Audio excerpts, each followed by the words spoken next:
coffee in the morning, gotta have the caffeine. Wake me up, shake me up, get me back on my seat. Plus shit, juice, shit, set of feeling so alive. Coffee in the morning, it's the best way to survive.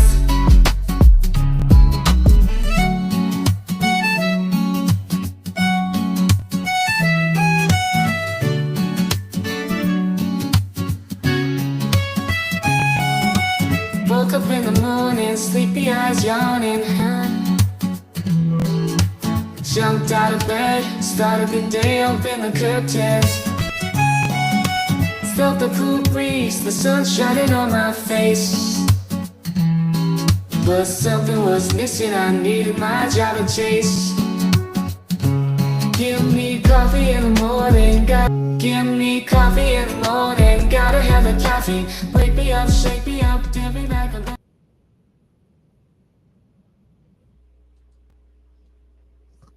Hello everyone, you got the morning intro again because I forgot to upload the non-morning intro. Welcome back in. I had to move it back by a half hour. I had to eat dinner and all that good stuff. But I feel so much better now that I ate. Karen reached us long, sorry. Welcome back in, Flip-Flop. Stoffer, good to see you. Yeah, the full testified. Good Lord. Butterfly, welcome in. Rachel, welcome back. So I didn't watch the hearing, but I gave it a test run because I had to test out the audio. And I noticed in the very beginning it was shitty. So I went to two other places that I knew streamed it today, and they had the same exact thing. So we got what we got. But it clears up. I don't know. And when Stefan goes to speak, he wants to eat the microphone for some reason. Weird ass. Yeah, I don't know what all he says, but he does testify on his behalf, because that mean old cop just took his phone. Now, if you guys were around yesterday, they had that little hearing, the little mini hearing, trying to postpone today's hearing because the defense is claiming to have some secret witness they just found out about. They don't even want to tell the court about it yet. So, yeah. Dolphins all of a sudden starving. Well, it's dinner time, girlfriend. I had quick, easy dinner tonight. Well, I've been trying to do quick and easy every night we stream trial, which right now seems to be the never-ending story of our lives. But I feel better. All right, let me pull up my other screen. You guys will remember when we were live earlier covering Lori Daybell. We knew they were holding a press conference today in the Gilgo Beach investigation to address Peaches, one of the victims that was found there in the late 90s with her baby, and they finally have identified her. It took a long time, but they finally were able to do it, and we were going to watch that press conference. We're going to do that before we do get into Stearns. So let me go ahead and bring up that press conference. I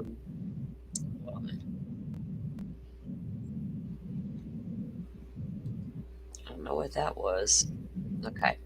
I'm going to put it on. I'm going to bump up the speed on it as well, guys, so we don't be here all day with it. But I'm going to get it to the very beginning, so we're not going to wait for them to get to the podium. Getting all set up.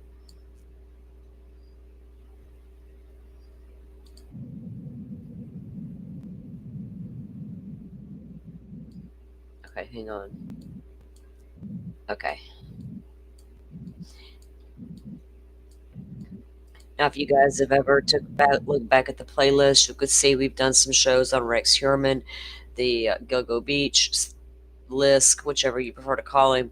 We did a big members-only live, and did a good show on that as well. So, like I said, he has not been charged with the death of Peaches. We don't know that it will come, if it will come, when it will come, how it will come. We're hoping that it comes.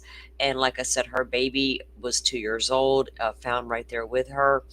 They were able to, I knew a couple weeks ago they had looked back toward Mobile, Alabama, which is like next door to me. So it turns out through genetic genealogy, they were able to confirm that she was from the southern Alabama area. So anyway, I'm going to let this start. Let me get the screen up. Like I said, this is let me bump up the speed as well. The press conference from Nassau County out of New York. Let me get this bumped up here. I think I slowed it down. Okay, here we go. If it gets to be too much, you guys just let me know.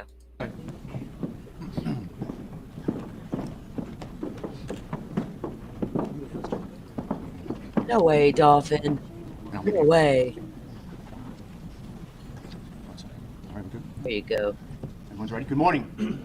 My name is Detective Lieutenant Scott Skornecki from the Public Information Office. We are here today to discuss updates on a 1997 homicide case. We have some of our friends in law enforcement here today to speak with you. You'll hear from the Police Commissioner, Patrick Ryder, the Nassau County District Attorney, Ann Donnelly. From the FBI, we have the Assistant Director in charge of the New York Field Office, Chris Rea, as well as the Special Agent in charge of the New York Criminal Division, Leslie Bakshees. To provide some details about the investigation, you'll hear from the Commanding Officer of the Homicide Squad, Detective Captain Stephen Fitzpatrick. Commissioner? So good morning, everybody. I'm going to be really brief. First of all, I have to thank our partners, our district attorney, who's done a great job, Suffolk County, who's worked with us, the FBI, who's done great work with us. We're not here if we're not working together as a team. That's the most important part. We just left the county exec's office. He got a full briefing on everything, so everybody's up to date on where we are, and you will get the information that we have here. My one announcement here today is the information leading, any information leading to an arrest and hopefully a conviction of the person that did these horrendous acts. We are offering a $25,000 Crime Stoppers Award.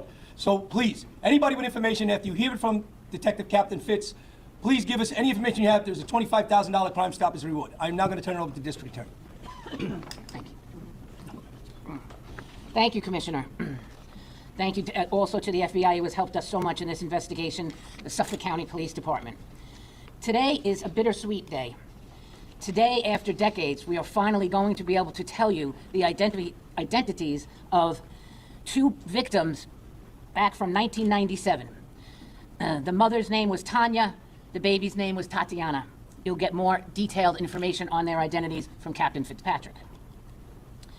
The reality is, our work has just begun. Knowing the identities of the mom and the little baby is just a first step to help us get to solving these murders. Having their identities helps us now say to the public, please, if you knew Tanya, if you worked with her, if you met her at the grocery store, you had an interaction with her, please contact us and let us know. Every little thing we can find out about her leading up to her death will help us to solve this horrific, horrific crime. We stand here together, as the Commissioner said. If it wasn't for our partners, we would never have gotten to this moment. We want to find out more about who they are and where they were and where they were coming from. My office is ready. My cold case unit and homicide prosecutors have worked alongside the Nassau County Police Department, the Suffolk Police Department, the FBI, to get us to this day. For the past few years, my prosecutors have helped piece together unsolved homicides and identify perpetrators. That work included prosecuting a known serial killer we connected with a more than 50-year-old homicide in one of the oldest DNA cases in the county. Solving aging cases like these are extraordinarily challenging, especially as evidence and people's memories fade in time. But we will never give up. We will never give up. Not on an unsolved homicide, not on Tanya and Tatiana. We will follow every lead, we will pull at every thread until we can get justice for this mother and this child. Tremendous work has been done already to get us to this point. I look forward to continuing this partnership and determining what happened to Tanya and Tatiana. Thank you.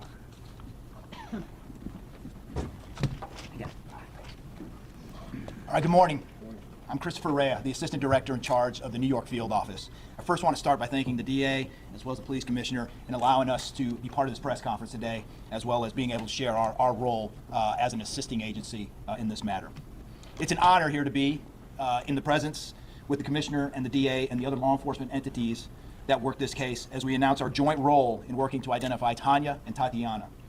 I hope today's announcement brings a sense of peace to their family and loved ones. I must first thank the persistent efforts of Nassau County Police Department Their tireless work to ensure Tanya and Tatiana were not forgotten, and it's the reason we are all here today. This announcement highlights law enforcement partnerships at their finest. Investigators who were unwilling to yield and accept what may have seemed like a dead end, but instead sought new avenues to find answers. By inviting the FBI to help in this case, we were able to contribute new and innovative resources to the table in the form of our immensely skilled Investigative Genetic Genealogy, or IGG team. You may have heard a lot about these teams recently in several cold cases across the country. The IGG team combines crime scene DNA with traditional genealogy research and historical records to generate leads to identify unknown DNA, which is what happened in this particular case. The meticulous work of our team, in partnership with the determined efforts of the detectives from the Nassau County Homicide Squad, ultimately helped confirm the identities of our victims in the case. I'd also like to thank the Suffolk County Police Department, both the Nassau and Suffolk County District Attorney's Office, the Nassau County Medical Examiner's Office, and the Suffolk County Crime Lab for their invaluable partnership and assistance in this investigation. The sharing of information and techniques demonstrates the crucial role of long-ship partnerships. Quite simply, this case would still be unknown victims had these partnerships not exist. Today, there is nothing we can't do. The FBI, as you've heard the director state many times, has a long memory, and we will always seek justice for victims, no matter how much time has passed. Thank you.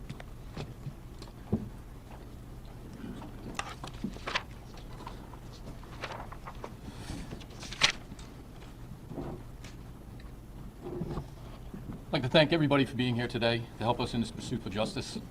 As you see up on the screens right now is the infamous tattoo of the peaches.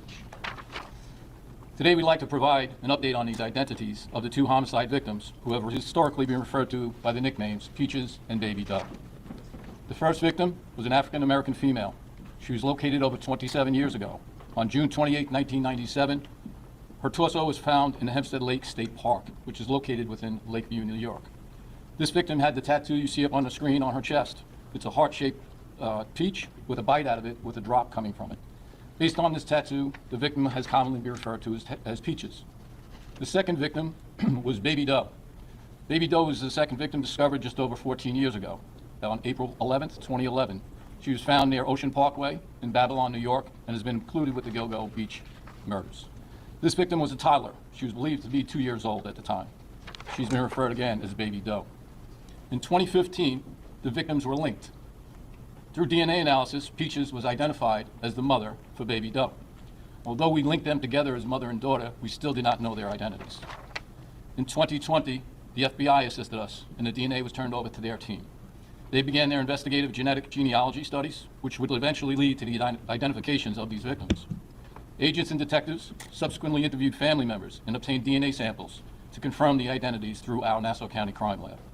As a result of this technology, the interviews, the further DNA testing and analysis, we can now provide the names to both victims.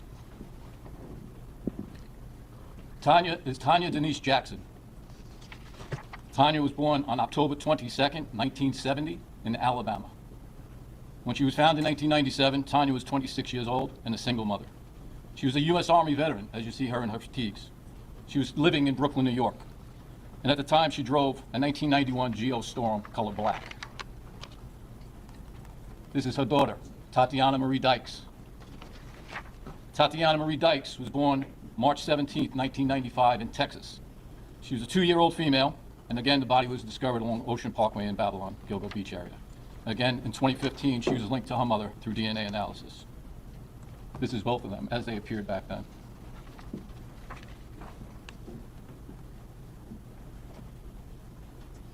As the DA said, now we're asking for your help to get the word out to the public in our continued efforts to seek justice for Tanya and Tatiana. Please take a look at these photos. This is how they are in 1997. The next photos I'll show you is the jewelry that they were both wearing at the time their bodies were found. Also, the vehicle I mentioned that is similar to the one that Tanya owned. This is Tanya's jewelry. These are bracelets that she was wearing at the time.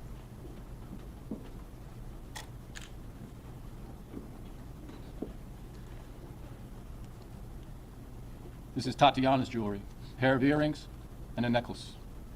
The aspects are front and side views of them. It's not multiple earrings, it's just one pair. This is a Geostorm that's similar to the car that Tanya owned and drove in 1997. Obviously, this is not the actual car.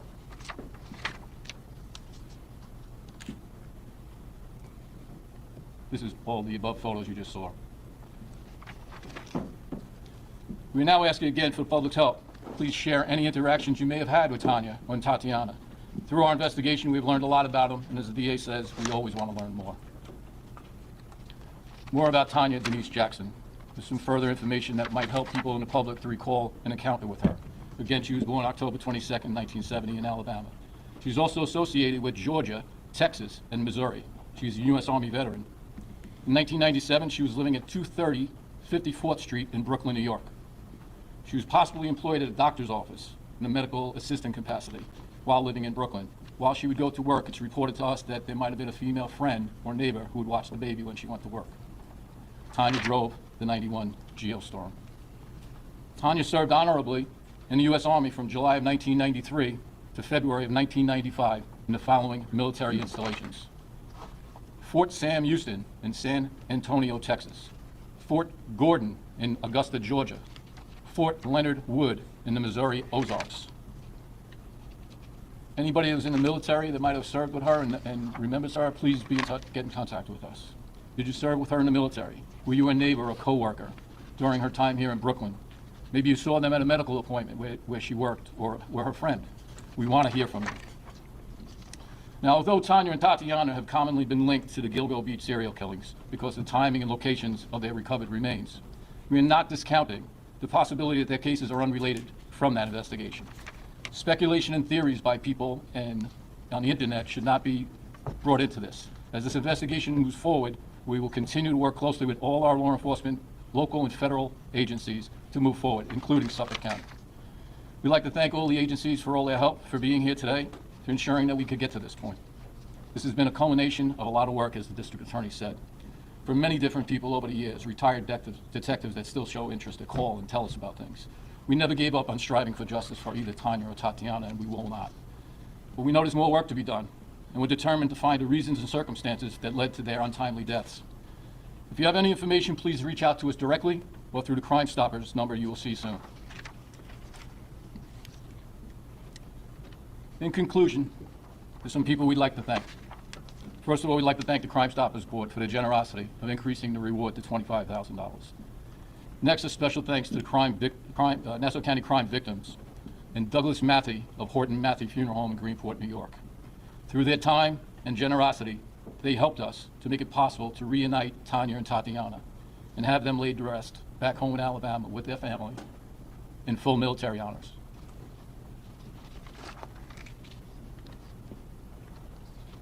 Again, this is Tanya and Tatiana. We will not discuss evidence. We will not discuss suspects. We will not discuss any facts of this case. We're just giving information at this time and seeking feedback and information of people that knew them. But I will open it up to questions. Well, when did you identify them? So back in 2020, we gave our DNA sample to the FBI. They started their work, which was long and tedious. Their research is, if you knew how much it took, it's incredible the work that they put in. In 2022, I believe they came up with an identification they believe might be the two. In 23, we had a meeting with the FBI where they revealed their information to us, and we immediately started traveling to gather DNA samples, interview the family, and in early 24, we positively identified them as Tanya and Tatiana.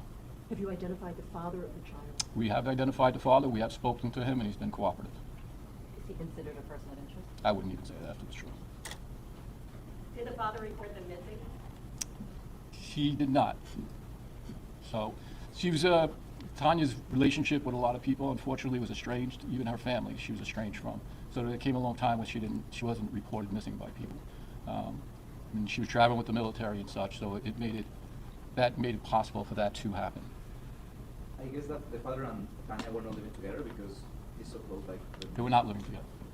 Can you tell us why it took a year to announce to us that they've been identified? We had 27 years of catching up to do. The needs of the investigation dictated that we withhold that information until we talked to the family, settled their remains, and put them laid to rest. When did that funeral service happen? Within the last month or two. Sorry. Could you tell us exactly where she was located? I'm sorry? Could you tell us exactly where she was located? Who are you speaking to?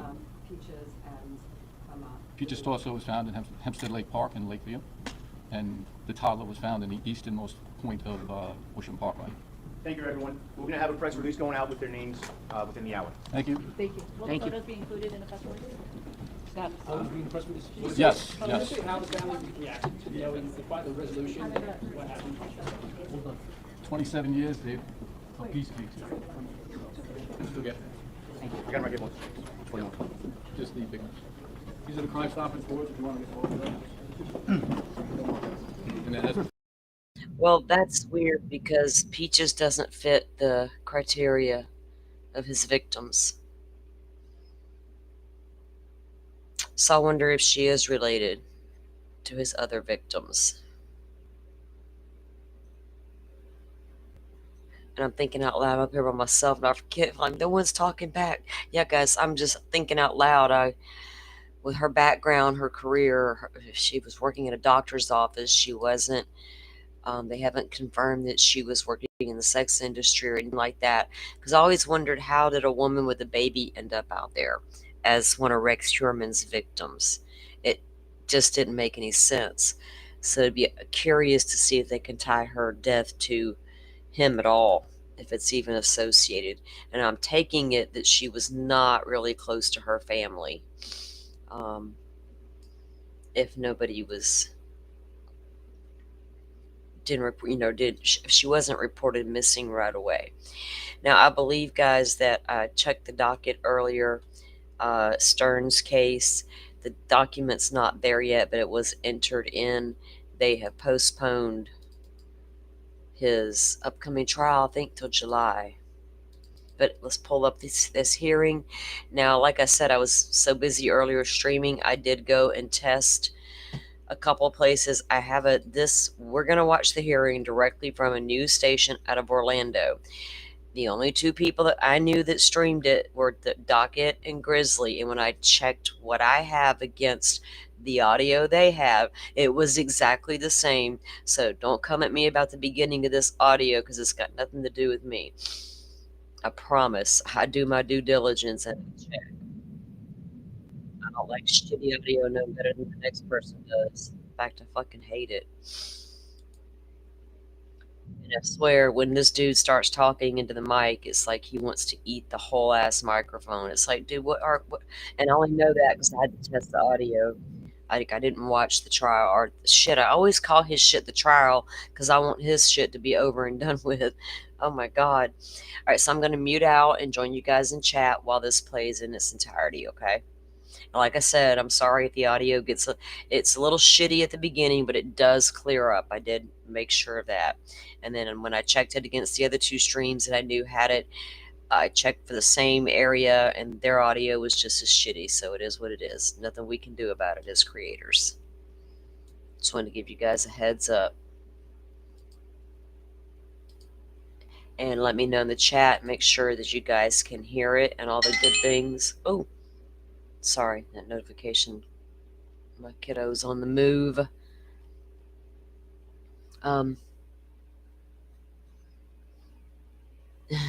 Better not be on your B-Day. What baby? What are y'all talking about? Peaches? Dolphin left the room to get dressed. We haven't started yet, Dolphin. Or not the hearing, but we're about to get started on it. And like I said, I apologize, y'all, if it's got shitty audio in the beginning. It is what it is. I tested it across other people's stuff, and we all had the same version. So I'll mute out, and I'll see you guys in chat. And from what I understand, let me make sure this is not too... Okay, I'm going to leave it on normal playback speed for at the moment, especially through the shitty audio, but I think it's a pretty lengthy hearing, so here we go. Let me know in chat. On the state of Florida, this is Stephen Michael Stearns, 2024 CF632. Appearances for the record, beginning with the state, please. And Alan William J. for the state. Counsel on behalf of Mr. Stearns. Thank you. Right, the court has three motions before it filed by the defense. The first in chronological order is a motion to suppress evidence obtained by unlawful seizure of a cell phone. The second is motion to suppress evidence obtained from unlawful searches of a cell phone. And the third motion, motion to suppress evidence obtained from Google search warrant. Some of the arguments are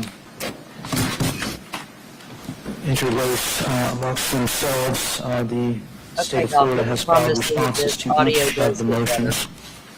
In advance of this hearing, the court was provided with 3 audio recordings of interviews. The first recording of an audio interview was with Mr. Stearns and Detective Hunt. That was on February 27th at 12:05. Second recording was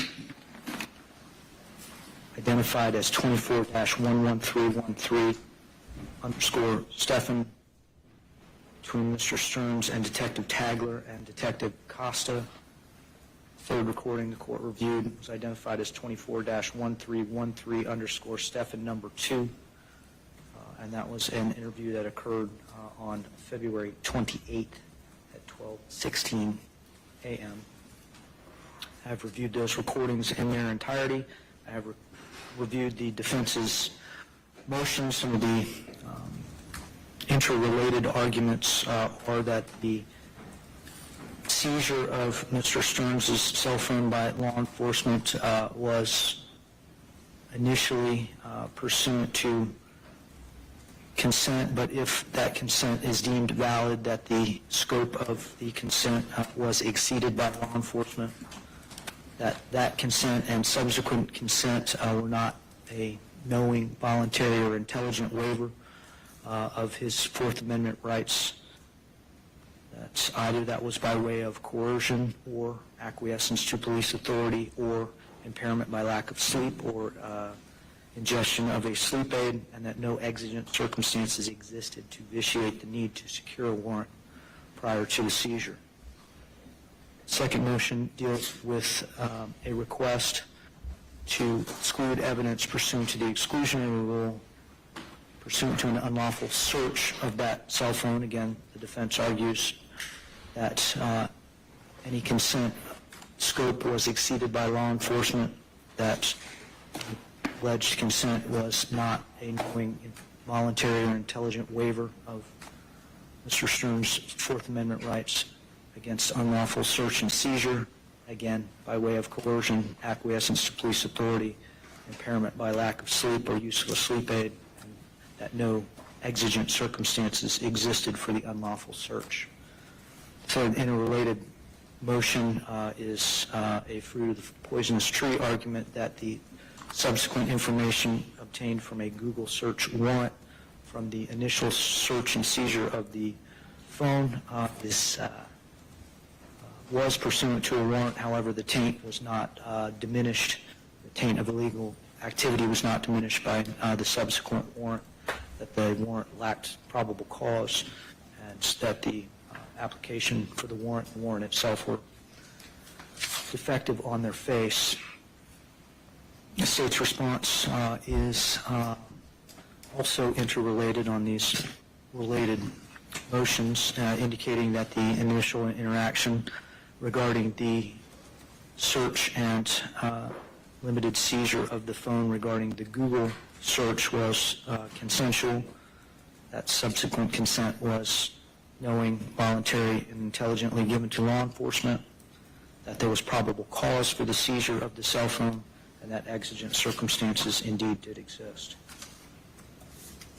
They further argue as to the motion to suppress evidence obtained from the Google search warrant, that there was indeed a warrant in this case, that the burden would fall upon the defense to establish standing, and that a recitation of their argument is not evidence to be considered to shift the burden. They also indicate that the warrant had the requisite temporal and peculiarity requirements, and if defective, that law enforcement relied on a good faith exception to conduct the investigation of the Google information. So as to The initial motion to suppress evidence obtained by unlawful seizure of the cell phone, does the state concede standing? No, Your Honor. Thank you. Defense? The defense would invoke the rule of sequestration and call Mr. Stephen Stearns. Thank you. The rule of sequestration has been invoked. If you are a potential witness in this case, we're going to ask you to please remain outside of the courtroom. Please do not discuss the facts of the case with anyone, including other potential witnesses. Ms. Smith, whenever you're ready. Mr. Stearns, maybe a question from counsel table. We're going to swear in Mr. Stearns. Please raise your right hand. You solemnly swear or affirm the testimony you are about to enter into this case to be the truth, the whole truth, and nothing but the truth, so help you God. I do. All right, can you please state and spell your last name for the record? Stephen Stearns, S-T-E-R-N-S. And Mr. Stearns, did you come into contact with law enforcement in January of 2024? I did. During your contact with law enforcement, did they seize or take an item from you? Yes, they did. What item was that? That would be my cell phone. Do you know what type of cell phone it was? It was a Samsung Galaxy, I believe it was a 24. And what was your understanding, if any, as to what they were going to do with it? They were just going to check my Google Maps and check to see if I was logged into Google, and that was it. That was all I agreed to. Were you shown or did they have a warrant? They did not. No further questions, Judge. Thank you. Any cross requested? Yes, Your Honor. Thank you. Ms. Pennell? Can I have just a moment? Yes.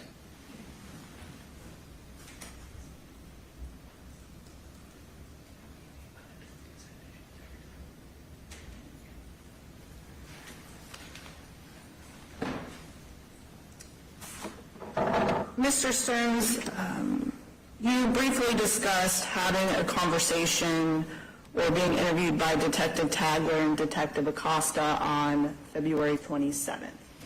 Is that correct, of last year? That's correct. And pursuant to the questions you were just asked, you had indicated that you did not consent to the search of your cell phone. I consented only to them looking at the Google Maps and checking to see if I was logged into Google in the first place. Did you have the opportunity to see what law enforcement was doing on your cell phone? No, as Acosta was still talking to me, Tagler walked away and began searching all the things that I did not consent to. Isn't it true that she actually handed your phone back to you? Briefly, when she told me to input my PIN because it had locked itself. And Detective Tagler actually mentioned looking at your history, which you okayed, correct? Okay, so. Your Honor, can we approach? Yeah, come on up.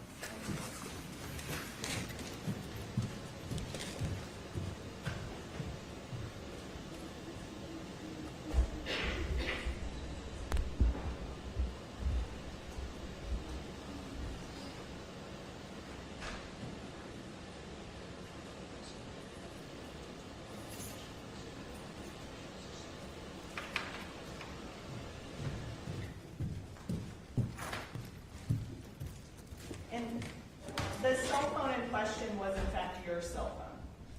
Yes, it was. I don't have any other questions. Thank you.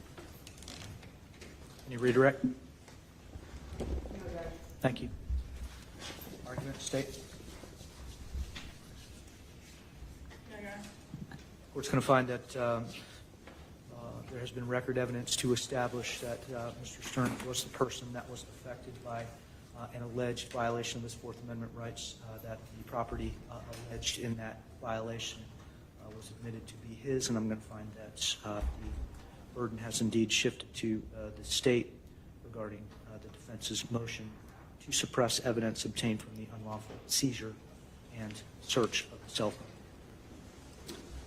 State, do you anticipate presenting witnesses or evidence? Yes, Your Honor. Thank you. I'm going to call your first witness. The state will call Detective Francis Hunt.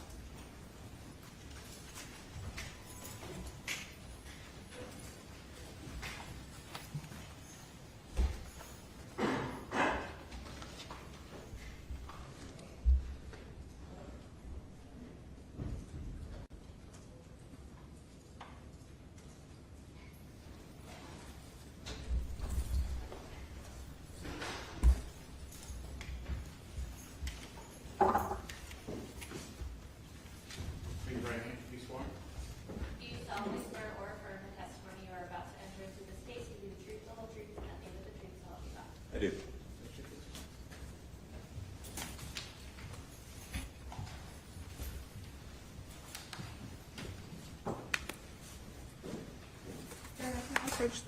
Of course. Attorneys on both sides are welcome to move about the well as they need to.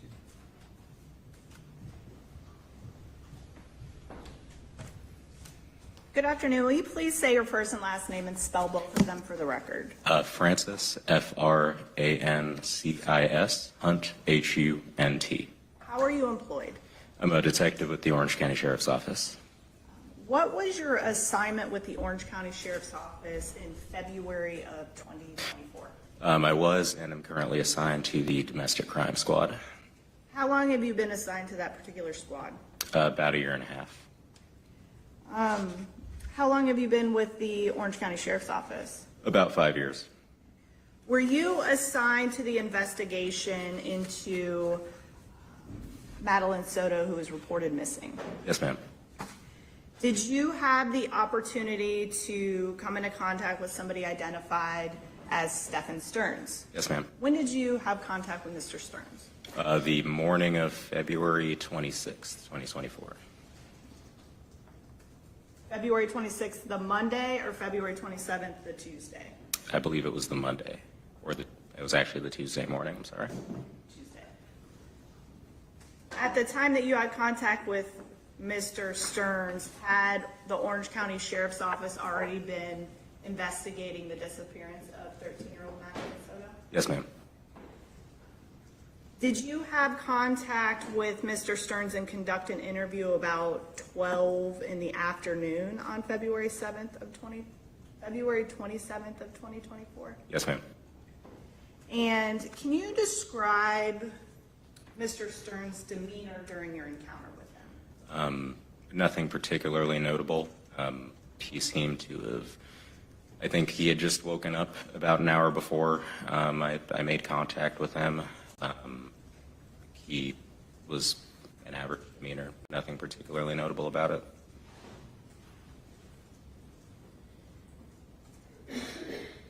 Was he cooperative with you? Yes, ma'am. Was he able to speak coherently to you and answer questions appropriately? Yes, ma'am. Did he seem to have any difficulty understanding the conversation that you guys were having? Not at all. Was this interaction that you had with Mr. Stearns audio recorded? It was.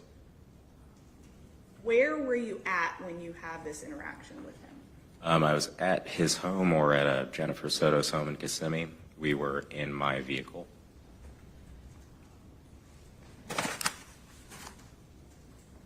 Was this located at 4012 Santa Maria Drive in That's it. Kissimmee? And was anybody else present during your conversation? No, ma'am. Your Honor, I would like to approach the witness with state's name for identification.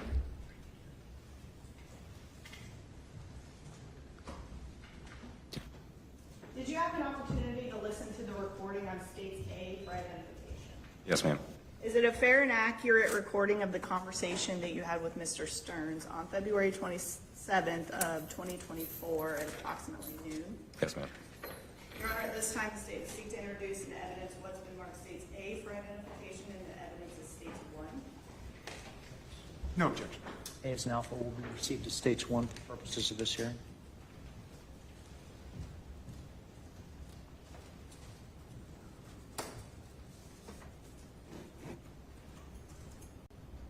During your interaction, you had indicated that you believe, well, actually here in court today, you indicated that you believed he woke up about an hour before you had contact with him. I believe so. What makes you say that? I had first completed an interview with Jennifer Soto. I had gone back to my vehicle to make a phone call, and I think Stephen was upstairs in the home while I was interviewing Jennifer. When I had gone back in, he walked back down from upstairs and said that he had recently woken up within the hour.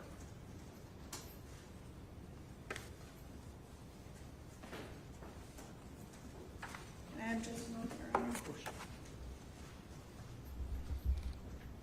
No further questions. Cross-examination. Good afternoon, Detective. Good afternoon. So just to be clear, when you're doing this interview, you're inside of the house, right? I was in my vehicle. Okay.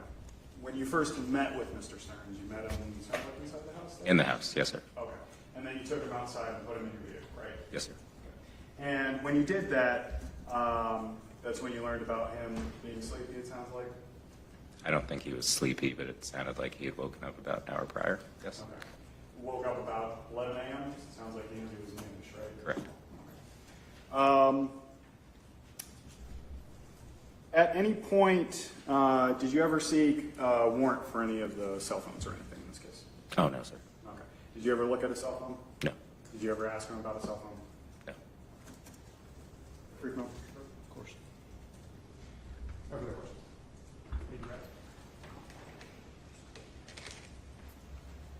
No, Your Honor.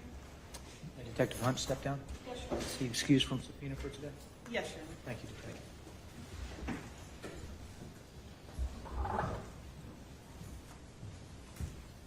May I call your next witness? State calls Detective Myra Tagler.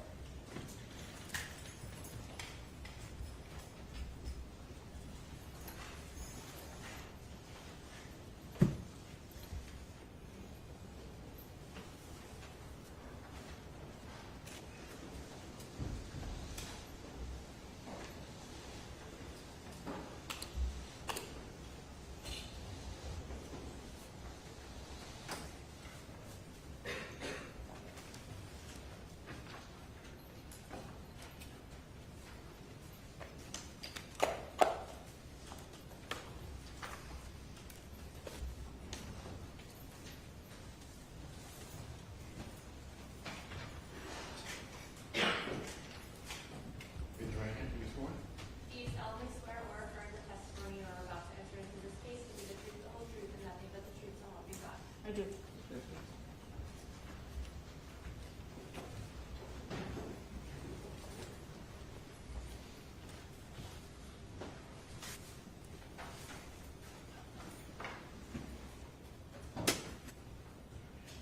Will you please say your first and last name and spell both of them for the record?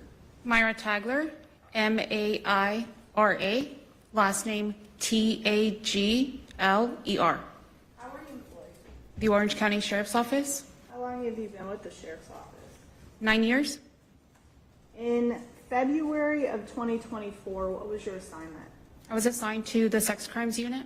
Are you still assigned to that particular unit now? Yes, ma'am. How long have you been in that unit? 3 years and 2 months.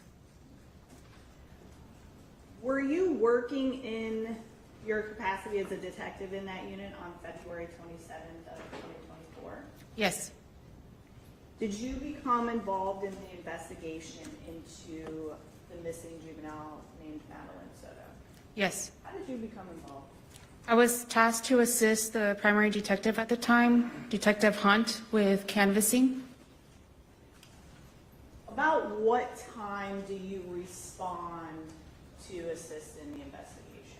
It was about 4 p.m. And this was on February 27th. Yes. And where is the initial location where you responded to? It was in Hunters Creek, Did you respond to a residence in Hunters Creek or somewhere else? somewhere else. Did you respond to the command post? Yes. When you get to the command post, do you learn any information regarding the investigation? Yes. What information do you have after leaving the command post? What information did you get? I was advised of we have LPRs, which is tag readers, and I was advised of the direction of travel that Stefan's vehicle had traveled the day of the incident. Were you aware on this date and time that Madeline Soto had not gone to school on February 26th? Yes. Were you aware that she had not been seen since the morning of February 26th? Yes. And the information regarding the tag reader, did law enforcement identify the tag that was on a vehicle that the defendant had access Yes. And what was some information that you got regarding the location of the defendant's vehicle on the morning of February 26th, the Monday? He had traveled southbound 3 times on South Jungin Parkway towards Kissimmee, which was away from the direction of Madeline School. Are all of these times early morning and late morning? Both. And then did you also get some information that in the afternoon, the car was traveling in and out of St. Cloud, Florida? Yes. Specifically, the travel on southbound South John Young Parkway, were those times consistent with what the defendant had described to law enforcement as his location were? They were not. And were these, the initial time was around 8:15 in the morning? I believe it was 8:10. And then there was another one around 10 o'clock in the morning? Yes. And then almost around noontime? Yes. Thank you. Overruled as to leading. I've got a question. The times that you just gave were for identifications of the tag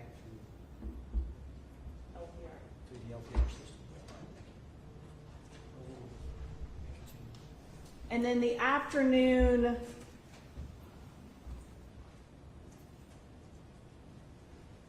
times of going in and out of St. Cloud, do you recall what those were? I do not.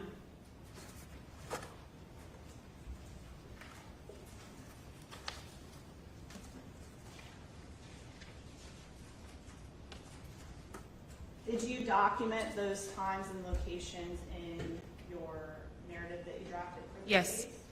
Would looking at your narrative assist in helping you remember the specific times that the vehicle was traveling in and out of St. Cloud? Yes.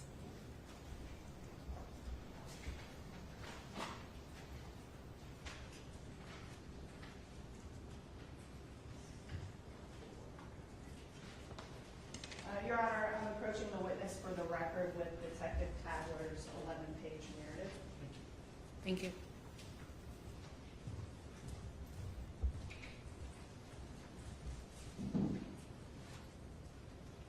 I'm looking at page 4. Does page 4 help refresh your memory as to the times that the vehicle was picked up on a tag reader going in and out of St. Cloud? Yes. What times was it traveling towards or into St. Cloud? It says eastbound on US 192 and Pecan Street at 13:05 hours, and westbound on US 192 and Academy Drive at 14:23 hours. And you were equipped with this information at the time that you responded and met with Mr. Stearns in this case? Yes. Were you aware as to who the last person to have seen Madeline Soto alive or had seen her was? Yes. Who? Stefan Stearns? Was that consistent throughout a lot of law enforcement interviews that were conducted? Yes. After you get this information and your task is to assist in the investigation, what's the next thing that you do? Detective Acosta and I respond to Kissimmee, to their residence, and we meet with Detective Hunt. When you say their residence, are you referring to Miss Jennifer Soto and Madeline Soto's residence? Yes. That would be on the Santa Maria Drive. Yes. When you get to the address, who is there? Detective Hunt is there. There's other patrol deputies on scene, and Jennifer and Stefan. Is there law enforcement conversing with either Jennifer Soto or Stephen Stearns? Not at the time. Who is the first person that you speak with? Detective Hunt. Does Detective Hunt relay information that he obtained during an interview with the defendant to you? Yes. What information do you recall receiving prior to your interaction with the defendant? He stated that he had spoken to Stefan and Jennifer, and to his knowledge, Madeline had not made it to school, that Stefan had dropped her off near the school, and that they were supposed to go to McDonald's, but they didn't. And then he watched her walk towards the direction of the school, and then he went home. Did you receive at that time any information about the sleeping arrangements on February 25th of 2024, the night before? Yes, Detective Hunt told me that Madeline and Stefan had slept together in room number 4 because Jennifer needed to get more rest that morning. Equipped with this information, did you come into contact with Stephen Stearns? Yes, How did you know who was Stephen Stearns and how to find him in the area? Detective Hunt pointed him out. Was your encounter with Mr. Stearns audio recorded? Yes. As a detective, what is your uniform, for lack of a better word, when you are at work? What do you wear? Professional attire, like I'm dressed right now. You're not in a police uniform when you make contact with Mr. Stearns? I am not. How about Detective Louis Acosta? Same, not in uniform. Does anybody approach Mr. Stearns with you and Detective Acosta? No. Where is Mr. Stearns when you approach him? We're all standing behind his vehicle. When you say his vehicle, who are you talking about? The Lincoln? So the defendant's Lincoln. Yes.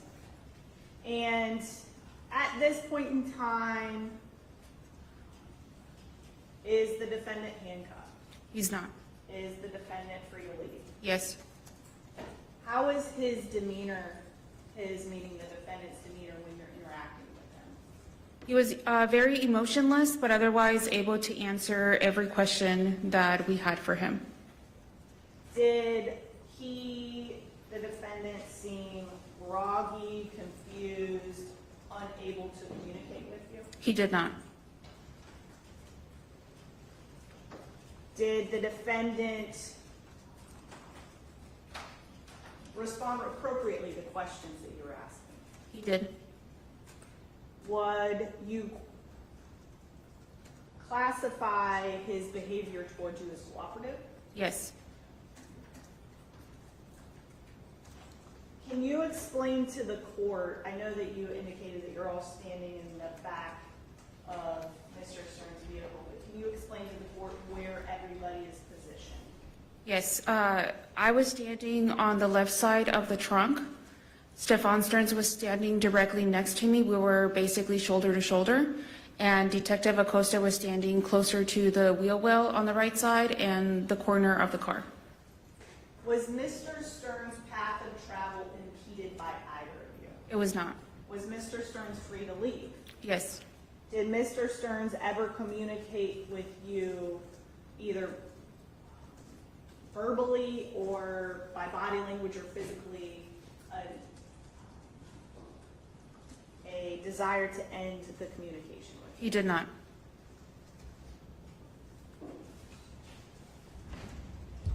At some point during your interaction with him, do you request for Mr. Stearns to take out his cell phone? Yes. Or to look at his cell phone? Yes. Can you remember where the cell phone was, where the defendant's cell phone was when you asked this question? I do not. It was in his possession, but I don't recall where he grabbed the phone from. Did the defendant consent to allowing you to look at his phone? Yes.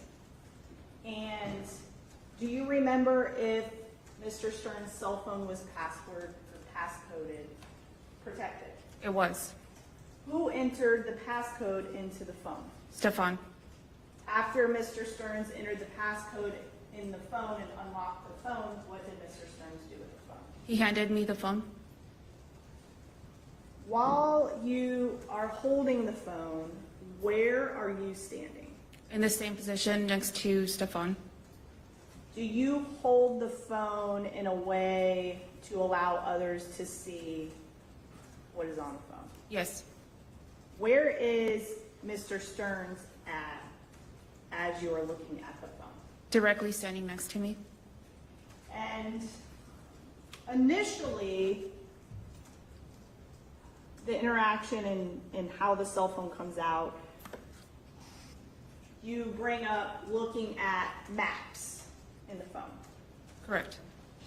Are you familiar with the type of phone that the defendant had? I am not.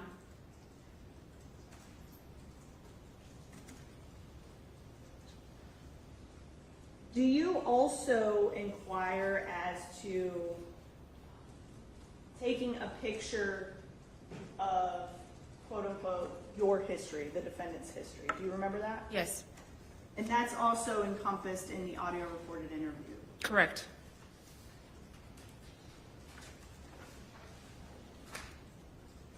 Does the defendant ever communicate to you any limitations on what it is that you're doing? He does not. Does the defendant ever attempt, either verbally, physically, or in any type of way, to cease the search of the phone? He does not.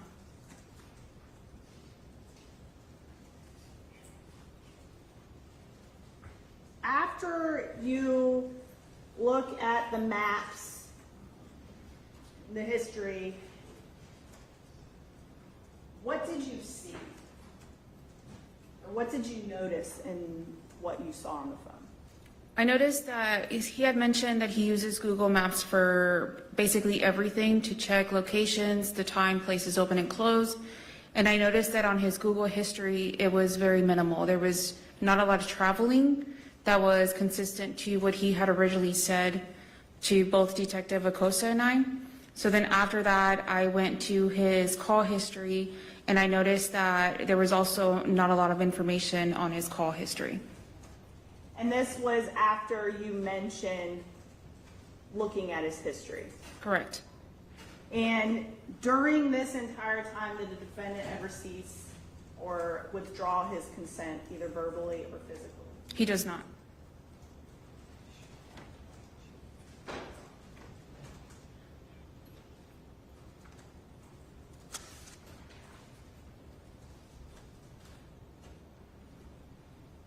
After this initial interaction with the cell phone, do you keep the cell phone? No. What do you do with it? I hand it back to Stefan. Is it at this point that you walk away for a brief period of time? Yes. And do you come back? I do. Where Mr. Stearns and Detective Acosta are? Yes. Did anything about the circumstances surrounding this interaction with Mr. Stearns, either the location, the number of people, where people are standing, did any of that change? No. Was Mr. Stearns standing in a similar place as before you left? Yes. Was Mr. Stearns still free to leave and out of handcuffs? Yes.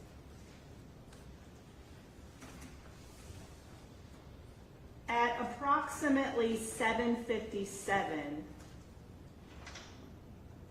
do you again ask Mr. Stearns to unlock the phone? Yes. How does that happen? Explain that process. He again enters the code and hands me the phone.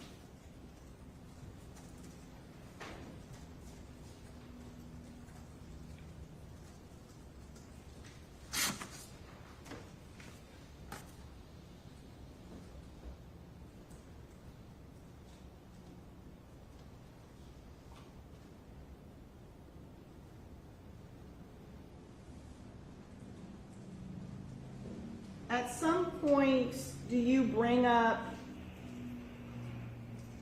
the lack of call history to the defendant? I do.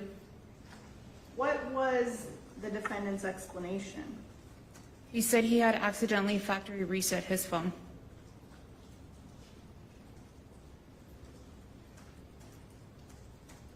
After your interaction with him,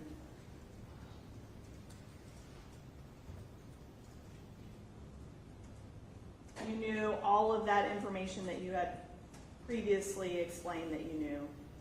You had an opportunity to see things on the phone. And the information that you had that the phone was factory reset. What did you do?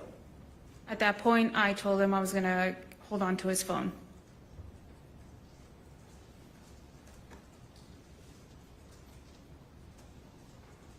And that was approximately at 8 p.m., 7:59, 8 p.m. on February 27th of 2024. Correct.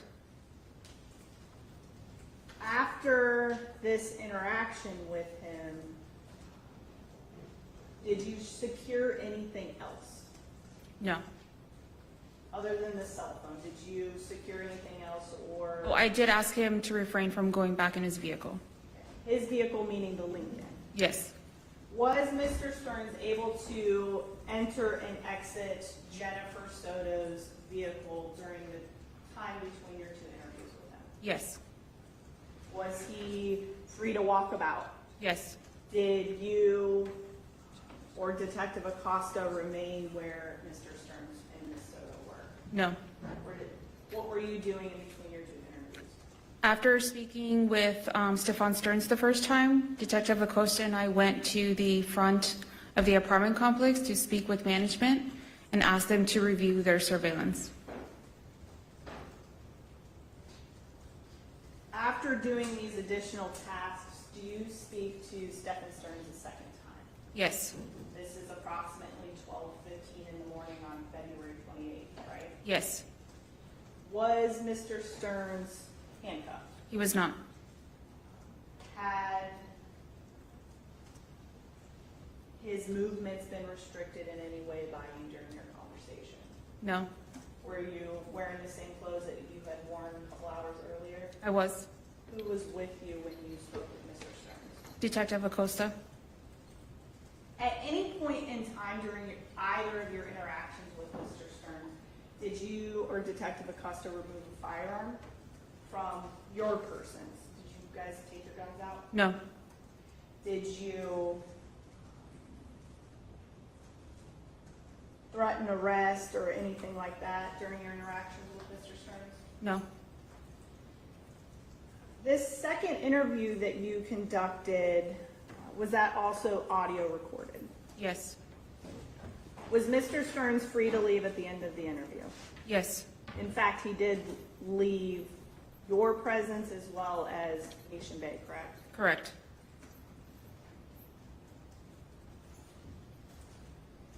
Was Mr. Stearns' demeanor the same or different? It was the same. Did you have any issue communicating with Mr. Stearns? I did not. Was Mr. Stearns cooperative with you? Yes. And during this second interview, did you explain what law enforcement was seeking to do with Mr. Stearns' phone? I did. What did you tell him? I asked him I told him that we wanted to download the phone to see if we can get more information from his maps, and then he said that that was fine. Okay. Are you sure that you specifically said that you wanted to download information, specifically the maps? Not just the maps, just any information on his phone. I told him that we wanted to get more information from his cell phone. Do you remember using the words, we want to download your phone, we want to go through your phone? Yes. During this encounter with him, you request specific consent from him to be able to go through the phone, right? Yes. Do you explain to him in your question what is going to happen or what your alternative route to obtaining that cell phone download is? Yes. What did you say? When I explained to him what we wanted to do with the cell phone, I asked him if I had his consent to download the phone or if I had to obtain a search warrant.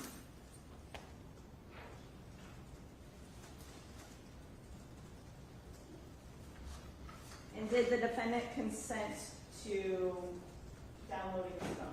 Yes. Did the defendant provide you verbally with the passcodes with his phone? He did. At the time that this interaction happened, did you or Detective Acosta impede or restrict Mr. Stern's movement in any way? We did not. At any point in time, did Mr. Stern seek to limit the scope of the cell phone download? He did not. Did you provide Mr. Stearns with your phone number or a way to get a hold of you after your interaction? I did. And did you give him any information as to when you would be accessible through that cell phone? I did. What did you tell him? That my phone was on 24/7. At any point in time, did Mr. Stearns reach out to you to either withdraw consent or limit the consent? He did not. Are you sure that he had a way to communicate with you? Yes. How do you know that? Because Jennifer had her cell phone with her. Are you sure that, do you know if Mr. Stearns and Ms. Soto left Venetian Bay together? They did. Do you know which vehicle they were in? In Jennifer's vehicle.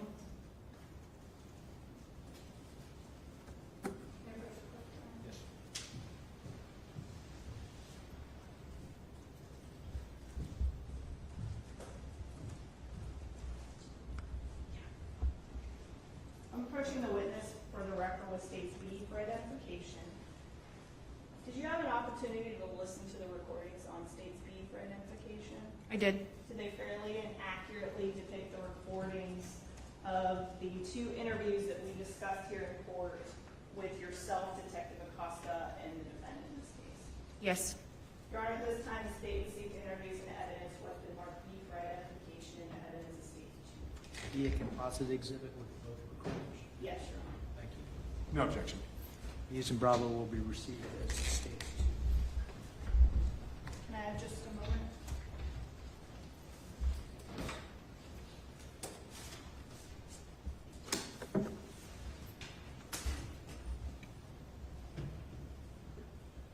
No other questions? Cross-examination? Good afternoon, Detective. So your interactions with Stephen Stearns, they were audio recorded, right? Correct. Okay, they weren't video recorded? No. Okay. And let's paint that picture. When you arrived on scene, you said that it was you and another detective present, right? Correct. Actually, I think it would have been 3 detectives, right? You, Acosta, and Hunt? Hunt was already on scene. Detective Acosta and I arrived later. Okay, so 3 detectives now on scene. Correct. Okay. And alongside those detectives, you said that they were patrol deputies, right? Yes. From the Orange County Sheriff's Office? I don't recall if it was us or Kissimmee. Okay. Were they wearing uniform? Yes. Did they have their badges? Yes. Did they have their guns? Yes. Did you have your gun? I did. And did you have their badge? I did. Okay. And when you arrive on scene, you said that you first went to talk to Detective Hunt, right? Yes. Okay. And then afterwards, at one point you start talking to Stephen Stearns, right? Yes. Okay. And this is outside of his house? Correct. Because it's not allowed to go inside his house at this point, right? Not at this point. The house was not secured. Right.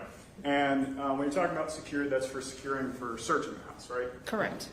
So the deputies are making sure that he's not going back inside his house, right? Nobody's doing that. Okay. So at what point, let me ask it this way, how did he get outside of the house? I don't know. I wasn't there when he was outside. To your understanding, how did he get outside? I'm not sure. The law enforcement have told him to? I wasn't there. Okay. And when you're talking with him, at no point did you say, you can go back inside, right? I did not. At no point did you say, you're free to leave, you can drive away, right? I did not. Actually, and you kept him from going inside his own vehicle, right? I did. Because that was being secured for searching too, right? At that time, I just asked him to refrain from going back in his vehicle. Okay, so you didn't even tell him it was for search? Not at that time. I wasn't sure what we had at the moment. Okay. And then when you're talking with Mr. Stearns, you kind of give us a general overview that you said that he consented to searching his phone, right?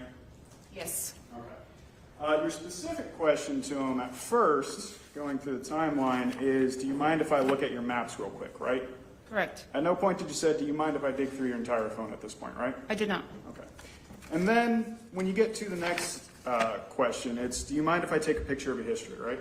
Yes. Okay. Not take a picture of his lock screen? No. Not take a picture of his home screen? No. Not take a picture of his call history? It was his history. Not take a picture of his emails?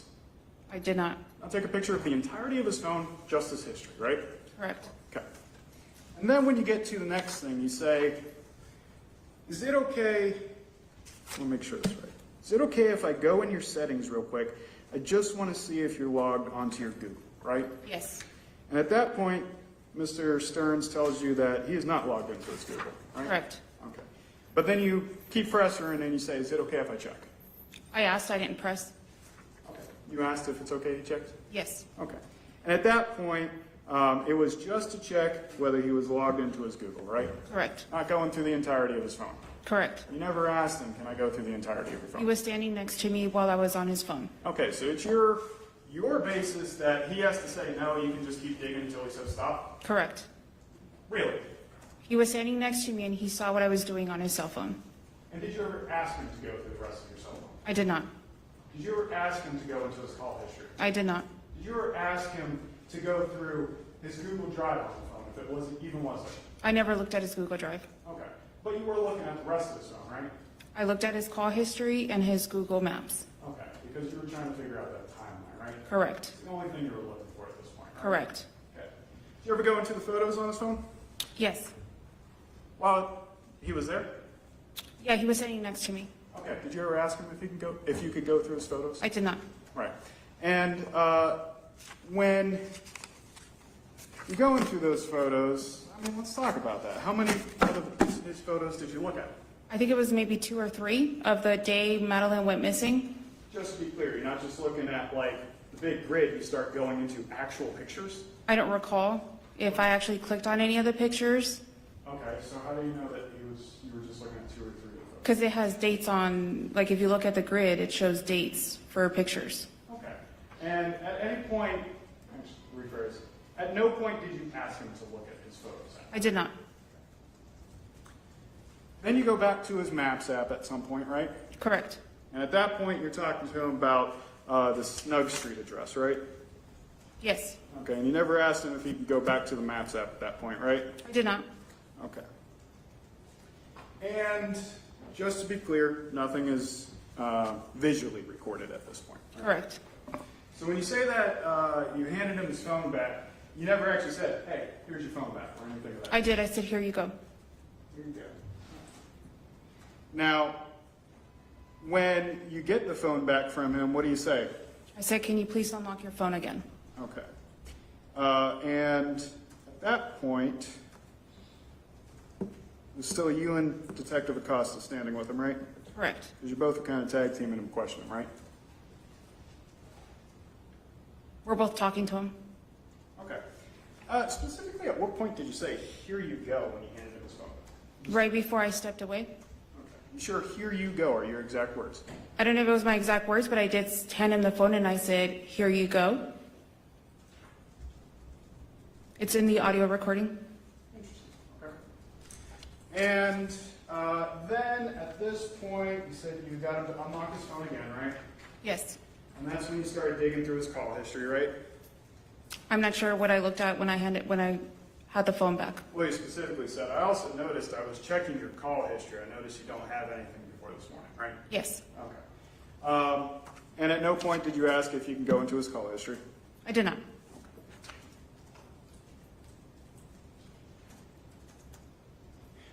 You took the phone from him, what time was that? About 8, a little after 8? 8 at night? Yes. Okay. Just to make sure we're paying that picture clear too. 8 o'clock at night you're speaking with him, right? Correct. It's about 50 to 60 degrees outside? Correct. Okay. And law enforcement's been standing around with Mr. Stearns outside? He went to Jennifer's car after me and him spoke. Okay, but before you and him spoke? I can't answer that question. I wasn't there. Okay, when you first showed up, where was he? Outside. Outside where? I don't recall the exact location, but he was outside with Jennifer. Right, so you know exactly where you walked, but not where he was? Correct. I walked towards Detective Hunt. Now, at this point,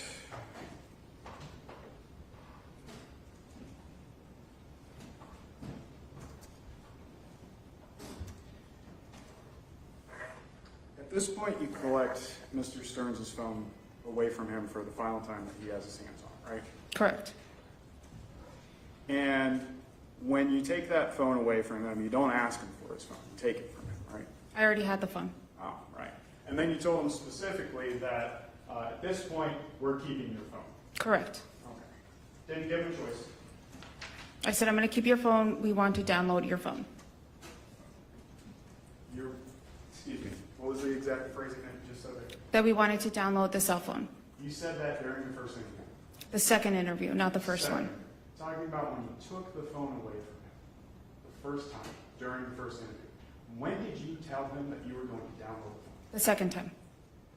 During the first interview, when did you tell him that you were going to download the phone? The second time I spoke to him, not the first time. You never said it the first time. I did not. Right. And then when you're talking with him that second time,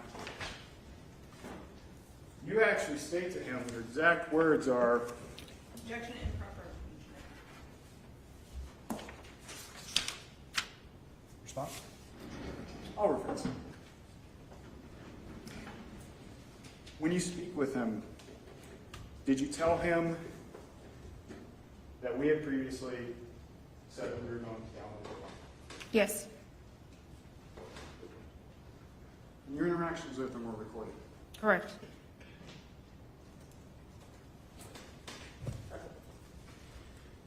And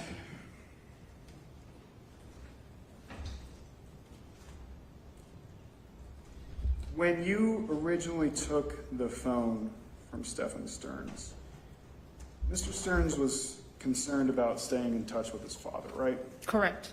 Okay. And that's the point where you told him, well, you can just talk to him through Jen's phone, right?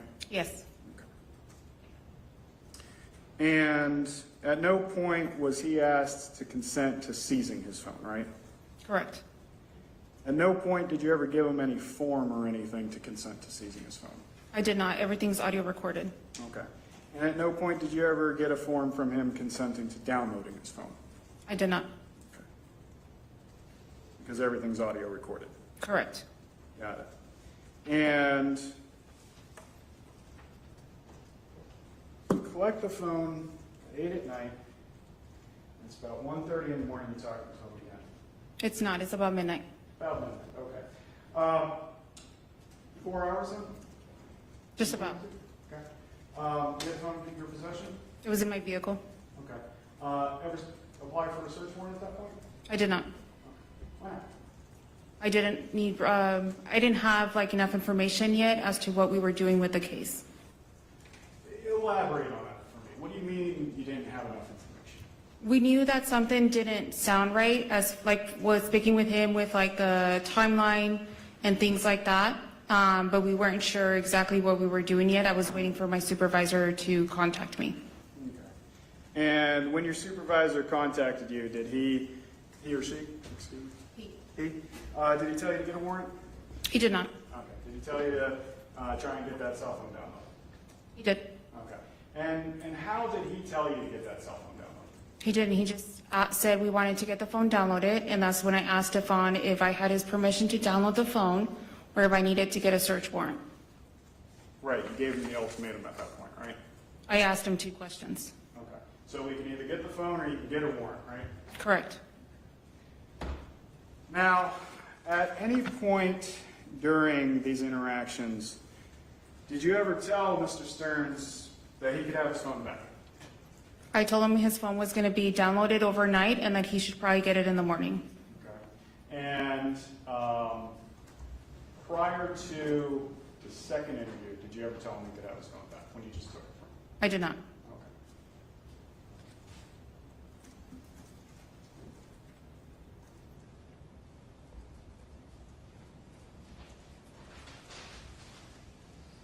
At any point, did you ever apply for a search warrant to download Mr. Stearns' phone? I did not. Did any other detective do that? No. Okay, because you're relying on that consent, right? He gave us consent to search his phone. It's a yes or no. Were you relying on the consent or did you get a warrant? He gave me consent. Now, when you're speaking with him, you became aware that Mr. Stearns had taken medication, right? He said he had the night before. Okay, and that was Ativan? Yes. And he told you why he took that medication, right? Because he said he couldn't sleep and that he was very stressed and couldn't stop crying. Right, now he was also having panic attacks, right? Yes. Okay. And you knew that? Yes, the night before. Why your question? During the first interview? Correct. And the second? Correct. Got it. You aware what Ativan does? I don't take Advance, so no. Okay. You ever deal with anybody that taken Ativan? No. Objection relevance.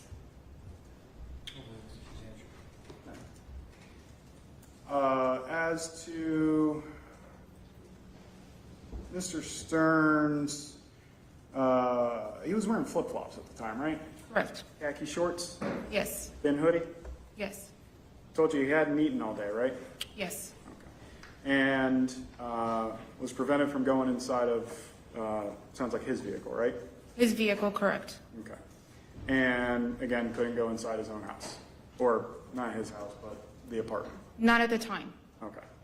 And at what time, rephrase, at 2:40 in the morning on February 28th, you submitted his phone to the Orange County Sheriff's Digital Forensics Unit, right? I did not. You did not? No. Who did? Detective Acosta. Okay, so Detective Acosta was now in charge of the phone? Yes. Okay. You guys ride in the car together? We did not. You said the phone was stored in your car at some point, right? When we were talking, or when we were looking at the video, yes, it was in my vehicle. When did you turn over the phone to Detective Acosta? At the end of the night, after we secured the residence, which was around 1 in the morning, Detective Acosta was waiting for the tow truck for Stefan's Lincoln, and that's when I handed him the phone because he was going to Central Operations, and I was not. Was that the last time that you had involvement with the phone? Yes. So after the handoff, nothing else, just to be clear. In reference to, like, if I ever looked at the phone again? Yeah. Sure, I think it was like 2 days later. Okay. So at that point, the phone's still in your law enforcement's possession? Yes.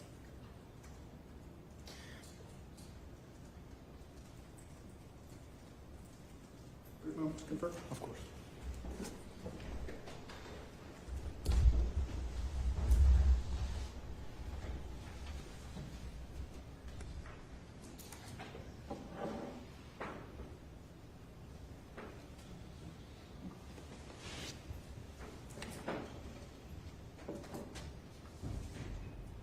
No further questions. Thank you. Redirect.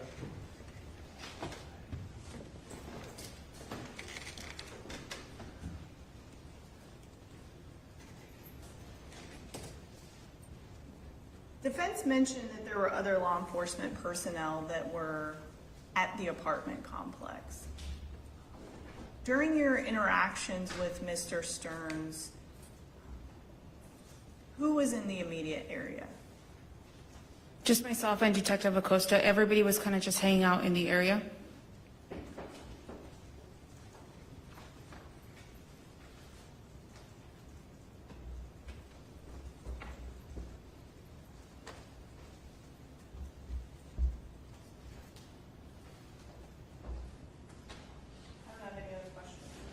Detective Tagler, I've got a question. When you initially interacted with Mr. Stearns, you indicated that you were going to take a photo of his history. Is that correct?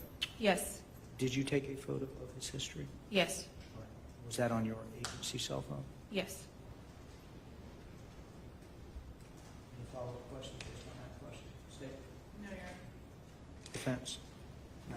Thank you. May the detective step down? Yes, Your Honor. Is Detective Tagler excused? Yes, Your Honor. Detective Tagler, Thank step you. down. Thank you. This is your Yes, Your Honor. Detective Lewis Acosta.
say your first and last name and spell both for the record? Luis Acosta, Luisacosta. How are you? There he is. Orange County Sheriff's Office as a detective. I couldn't help myself. How long have you been with the sheriff's office? 5 years. In February of 2024, what was your assignment? I was a detective with the Orange County Sheriff's Office, Sex Crimes Unit. How long had you been in that unit at that time? Approximately 6 months. Are you still assigned to that unit? Yes. How did you become involved in the investigation of missing juvenile Madeline Soto? I was the secondary on-call detective at the time, and I assisted Detective Tagler with the investigation, going over to the command post. We assisted our missing persons unit at that time. What information did you learn at the command post? We learned that Maddie Soto had been missing for a little over 24 hours. She was 13 years old. We knew that the last person who had seen her was Mr. Stearns. Just, that basic information. Okay. Did you also get information regarding LPR tag reader hits on Mr. Stearns' Lincoln? Yes. And you also got the timing of those tag reader hits? Yes. Did you respond along with Detective Tagler to 4012 Santa Maria Drive in Kissimmee? Yes.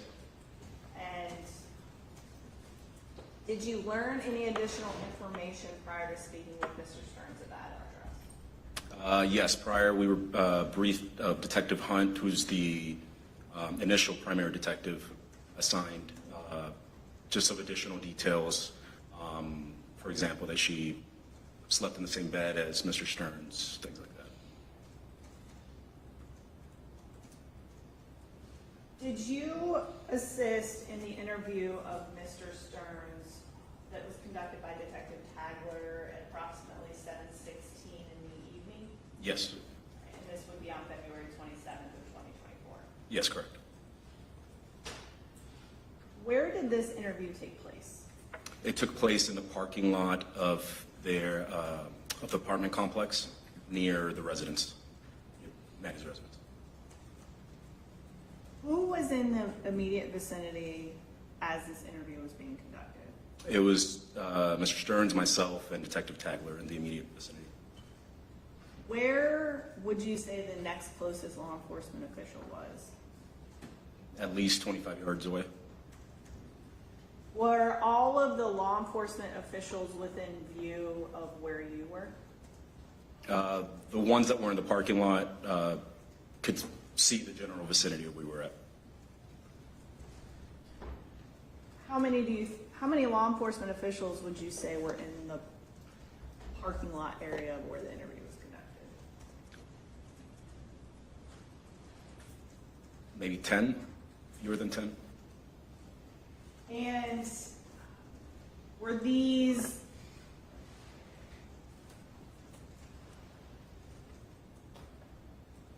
law enforcement officers engaged in tasks, sitting in vehicle, like what was going on? Yes, just kind of setting up a perimeter around the area, making sure media didn't get too close, just kind of standing by for tasks. Scene security? Scene security. Did any of these other law enforcement officials have contact besides you, Detective Tagler, and Detective Hunt earlier in the day with Mr. Stearns while you were there? While we were there? No.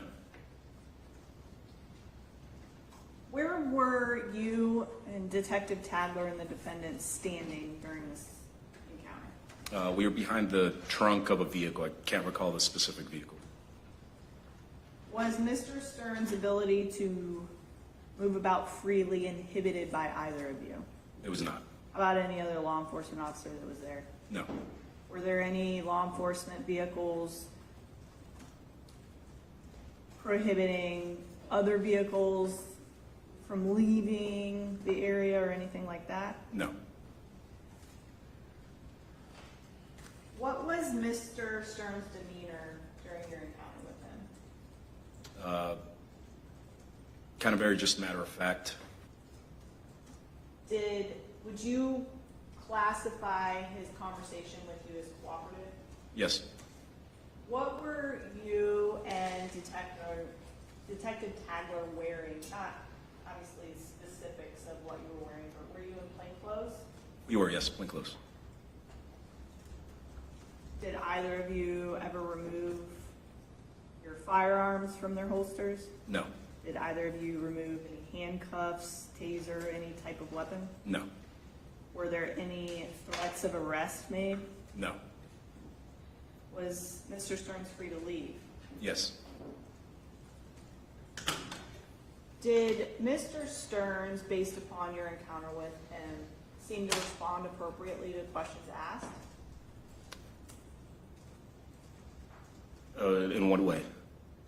If you asked a question, did Mr. Stearns respond in a way that was coherent?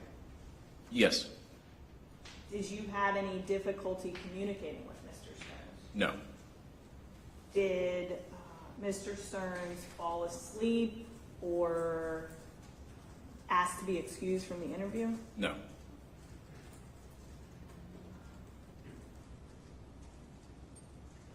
At some point, did Detective Tagler ask Mr. Stearns to look at his cell phone? Yes. Do you recall where the cell phone was during this initial interaction? When she asked to view his phone, he said yes, and it was within eyesight of him. We were right next to him. Who had the phone when Detective Tagler asked to look at some of the stuff on the phone? Mr. Stearns had the phone, and then he gave the phone to Detective Tagler after she asked, and he said yes. Did Mr. Stearns have to do anything to the phone prior to giving it to Detective Tagler? He input his passcode to get it. Where was the defendant and Detective Tagler standing while Detective Tagler was viewing the content of the cell phone? They were standing shoulder to shoulder right next to each other. Were you asking questions at that point? Yes. Were you able to see the content of Mr. Stearns' phone? At some point. Were you standing next to where Detective Tagler and Mr. Stearns were standing or somewhere else? Yes, next to both of them.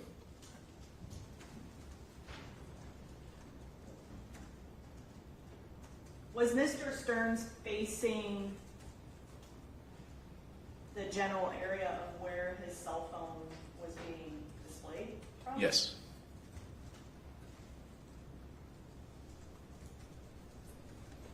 There is a point in the interview where Detective Tagler steps away. Prior to stepping away, what is done with the cell phone? She gives the cell phone back to Mr. Stearns. Do you continue to have a conversation with Mr. Stearns? Yes. At any point in time, does Mr. Stearns discuss the content of the cell phone or Detective Tagler's looking through the phone? No, I don't. At some point, does Detective Tagler come back? Yes. And is the cell phone brought out again? Yes. At this point, who had the cell phone? Still Mr. Stearns. When Detective Tagler asks for Mr. Stearns to unlock the cell phone again, does he do so? Yes. Does he have to enter the passcode again? Yes. Are the circumstances surrounding this interaction the same as what you described previously as far as location and people involved, the defendant's ability to leave? Yes.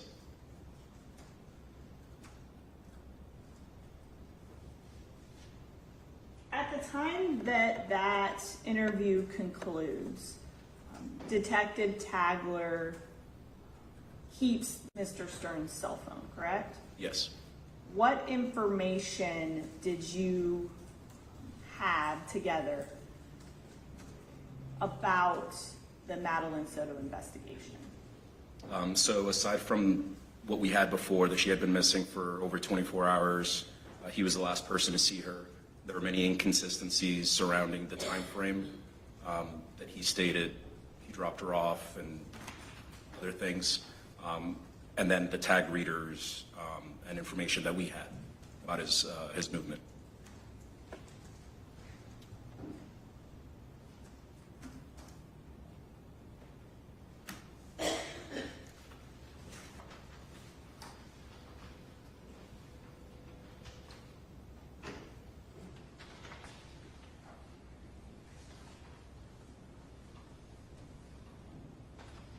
Had the defendant been straightforward with you and Detective Tagler regarding his movements? No. I should be more clear. His movements the morning of February 26, 2024. He told us certain movements that didn't correlate to the information that we had. Did you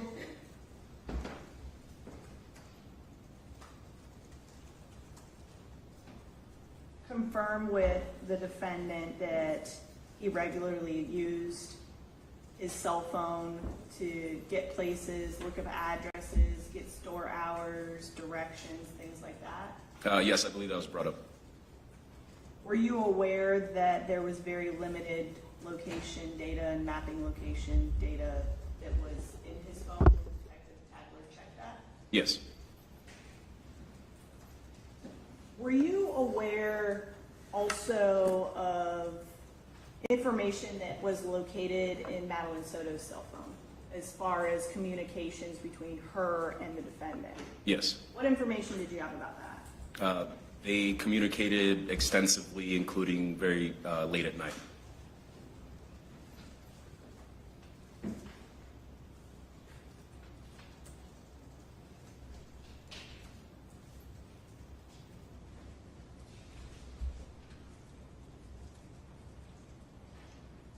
Were you also present with Detective Tagler at the conclusion of this interview between the second interview that was conducted at 12:15 a.m.? Yes. What were you guys doing in that interim time? So in the interim, we were reviewing surveillance video from the apartment complex to corroborate the times that he came back into the apartment complex. Did you learn any new information when you did that? Yes. One of the surveillance videos that we saw, it appeared that there was somebody either asleep, passed out, or not awake on the inside the vehicle. What exactly did you have information as to the last clothing items that Madeline Soto was reported to wear? Yes. Was the individual in the driver's seat or passenger seat is what you just described? Yes, wearing the same. Were they in the driver's seat or passenger seat? Passenger seat, front passenger seat. What about their appearance makes you believe that they were not awake? Slumped over, kind of leaning back. Just did not appear to be awake. And you observed this video between the first and second interviews? Correct. And the individual that you just described, was that consistent with the characteristics that you were knowledgeable about Madeline Soto? Yes. The second interview, were you present at 12:16 a.m. when Detective Tagler again spoke with the defendant? Yes. And it was during this interaction where there was a brief conversation. Did you have a brief conversation with the defendant about what was seen in Madeline Soto's phone? Yes.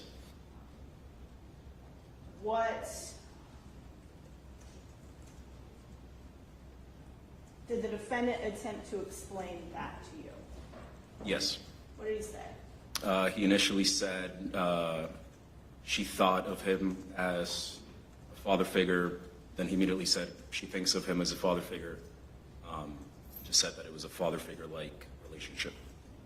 And you also were present when Detective Tagler then speaks about downloading the cell phone. Yes. Can you kind of elaborate on that encounter as far as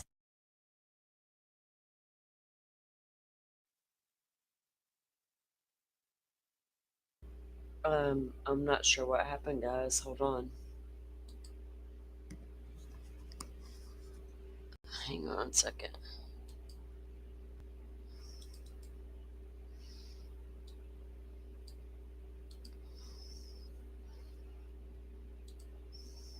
The hell? That was funny. Okay. Not that, no, that wasn't funny. Something else was. I don't know what just happened with that link. If it doesn't work for some reason, I have another one we can finish it on. Wrong link. Wrong thing. Damn it. Okay, here we go. I have to click the right. Okay. There's also get this notification when my kid's phone is dying, which is all the time, it seems like. And it's all like depressing sound. Dun dun dun dun. It's like even if the phone's on silent, it still does it. Okay.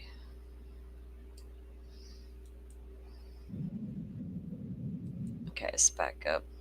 Alright, it's back up and it should be right. It looks like it's still at the timestamp where we lost it. Here we go. Okay, now you guys can see it. If you can't hear it or anything crazy is happening, let me know in the chat, please. Welcome in everybody who has joined me since we started going live.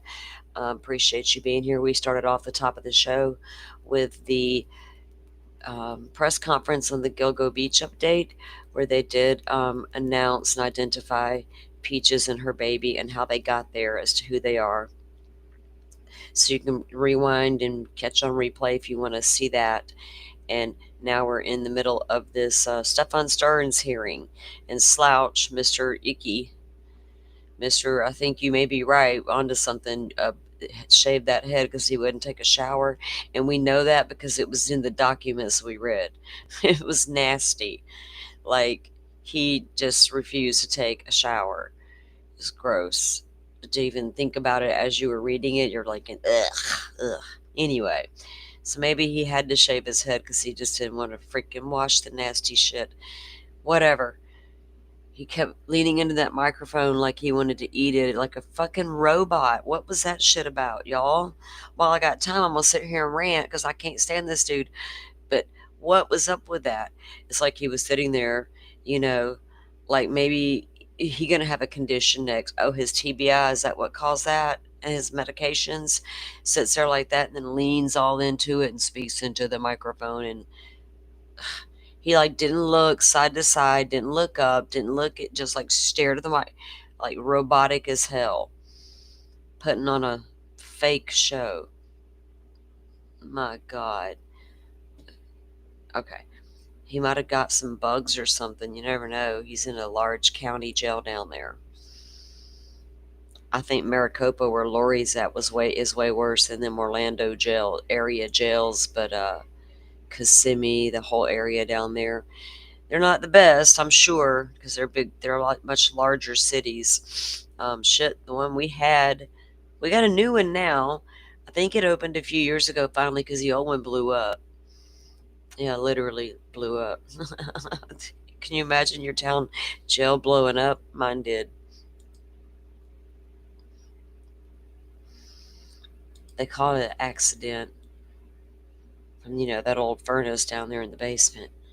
as far as Are you kidding me? Interactions between you and Stefan Stearns, that was audio recorded, right? The actual Audio recorded? No. lights. And it's my understanding So I was that thinking, you is have that an a crabs agency or some software nasty shit Yes. in the that jail? has the ability to document photos as well as videos. Yes. Did you do any of that documentation, the photos and videos, while you were speaking with Mr. Stearns? I did not. When you said you arrived on scene, you said there was about 10 other either deputies or officers on scene? Roughly spread around the parking lot area. Okay. And you said that they were securing a perimeter, right? Correct. Making sure that media wasn't coming in and out of the apartment complex, right? Yes. Okay. So that means that there were going to be officers at the main entrance area of the complex? Yes. Okay. And they would have been staying right there the entire time, making sure who's coming and going, right? Yes. Okay. And then at this point, it sounds like the apartment was getting secured to search it, right? Yes. Okay. So does that mean putting up crime scene tape and everything? I can't recall about the time of the interviews. They had crime scene up. Okay. Some point it got crime scene tape. Though. Yes. Okay. And when you say that the officers, deputies, whatever, were in the parking lot, were they just clumped up in one group together or across the entirety of the parking lot? So some of the detectives were kind of in one group, and then uniform patrol were kind of in the perimeter for scene security. And while State asked you if you ever removed your firearm, I just want to clarify, you had your firearm on you, right? Yes. And you're in plain clothes at this point, right? Yes. So is your firearm just chilling right there on your holster? Or? Yep. On my hip, yep. Yeah. So it's visible? Yes. And you said that while you're questioning, well, you and Detective Tagler were questioning Mr. Stearns, you're both standing by a vehicle, right? Yes. I don't know whose it is, but it was a vehicle, right? Yes. Okay. And at this point, Tagler's questioning him, you're questioning him, he's in the middle of you two, right? I can't recall where he was between both of us. Okay. But you're all towards, it sounds like the back of the vehicle? Yes. Okay. And you had stated that while Tagler's taking a look at the phone, you're close enough to see the phone, right? Yes. Okay, so you can actually see what's happening on the screen? Yes. Okay. So it's not like when we're saying that you're standing around the vehicle, somebody's over by the front of the car over here and somebody's all the way at the trunk of the car over here, and you're all grouped up together, right? Correct. Now, it was during that first interview that you learned that the phone was factory reset somehow, right? Yes. And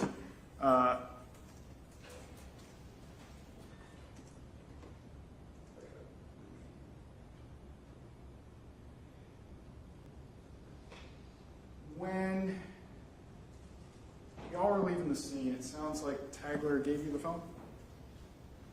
She gave it to Mr. Stearns. Okay.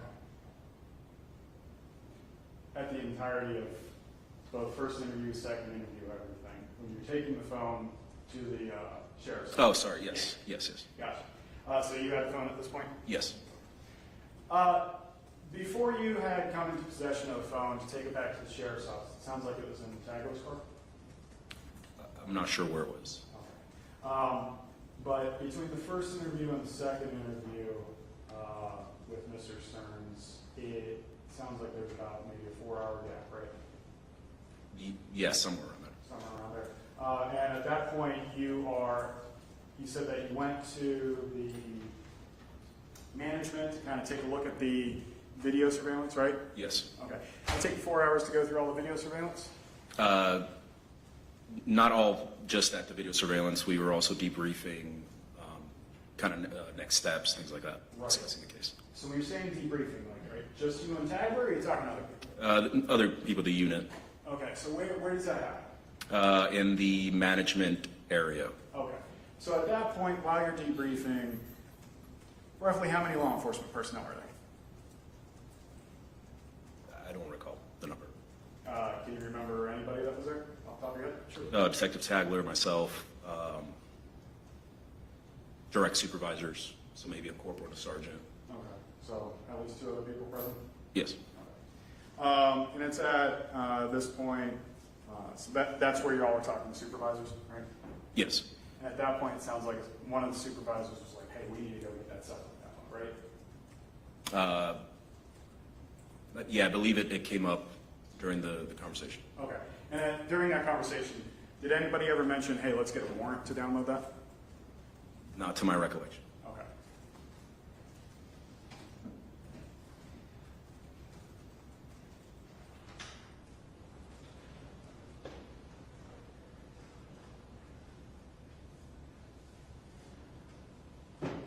After you take the phone to the sheriff's office, do you ever interact with the phone again? No. Okay, so you just hand it off to the forensics guys and you're done? Yes. Okay. And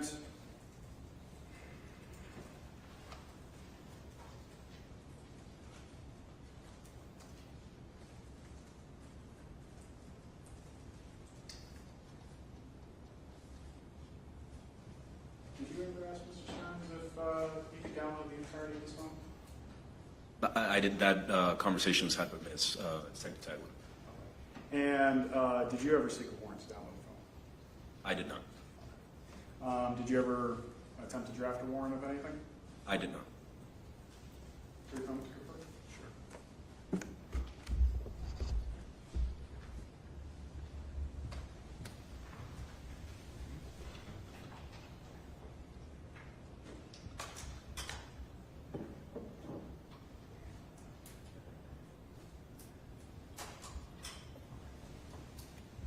Between the first interview and the second interview, you had never, neither you nor Tagler ever gave the phone back to Mr. Stearns, right?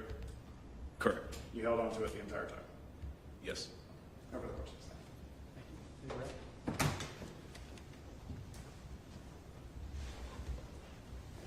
Did you conduct any interviews between the first and second interview with Mr. Stearns? Yes. Who else did you interview? Jennifer Soto. So that was also during that 4-hour period? Yes. No further questions. Detective, between the first and second interview, around the 4-hour, at the conclusion of the first interview, did you observe anyone direct Mr. Stearns that he could not leave? No. And when you returned after 4 hours, Mr. Stearns was where? He was in the same parking lot area. Any follow-up questions, Dave? No, Follow-up questions, defense? During that time span between the two interviews, did anybody tell him that he could leave? I don't recall that. Thanks. Can the detective step down? Yes, sir. Is he excused from this appeal? Thank you, Detective. Thank you. Additional witnesses are up. Yes, Your Honor. Sergeant Darko Staminate?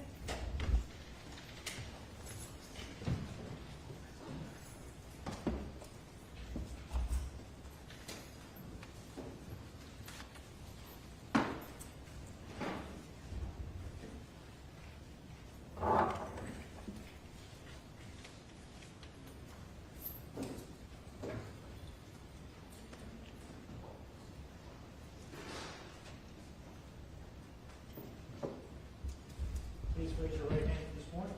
Do you solemnly swear or affirm the testimony you are about to enter into this case to be the truth, the whole truth, and nothing but the truth, so help you God? I did.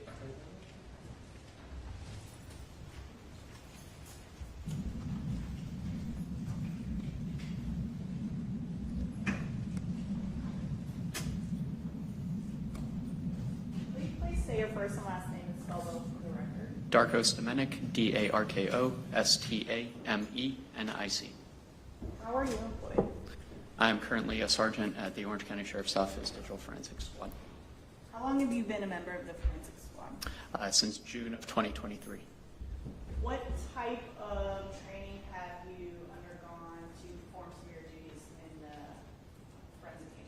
So going back to college at the University of Central Florida, I minored in IT.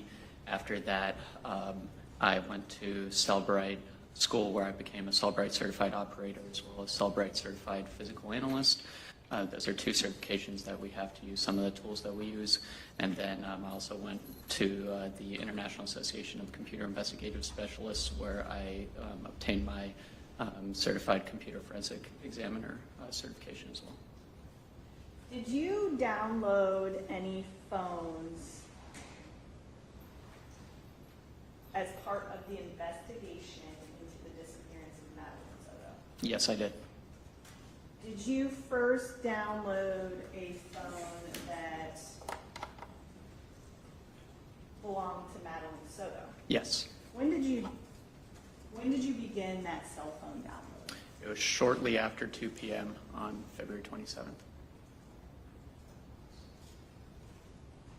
Do you recall about what time that download was completed and viewable? I believe around 5 o'clock in the afternoon. That's a couple hours. A couple hours, right? So, can you explain how an extraction is done with the equipment that you used in this particular case? Yes, so we have a tool that we use to extract the data. So we connect the phone to a tool. The tool's able to extract the data, bypass any whatever passwords there are on the phone, if there are any. Extract the data from the phone. Then we take that data and we have another tool that parses that data, basically makes it readable by a human. Is the time that it takes to extract the data from a phone variable upon the specific phone and maybe the data that is included in the phone? Yes, absolutely. Specifically with Madeline Soto's phone download, after it was completed, did you have the ability to share the data with other law enforcement officials that were working that same investigation? Yes, I did. How did you do that? So we have a tool where we're able to upload that data that we extracted, and we're able to share it in the cloud to detectives, so detectives out in the field can view it. Did you do that with Madeline Soto's cell phone the same day that Yes. you covered the data? Yes, I did. I'm sorry. Did you also complete the cell phone download for the defendant, Mr. Stern's phone in this case? Yes, I did. Do you recall when you received Mr. Stern's cell phone? Yes, so shortly before 3 a.m. on February 28th.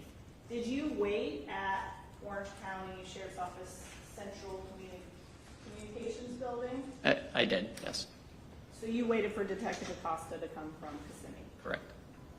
What did you do upon receipt of the phone? I began extracting the phone, and then I went home. Sorry to interrupt. 2:28 at 3 a.m. Yes.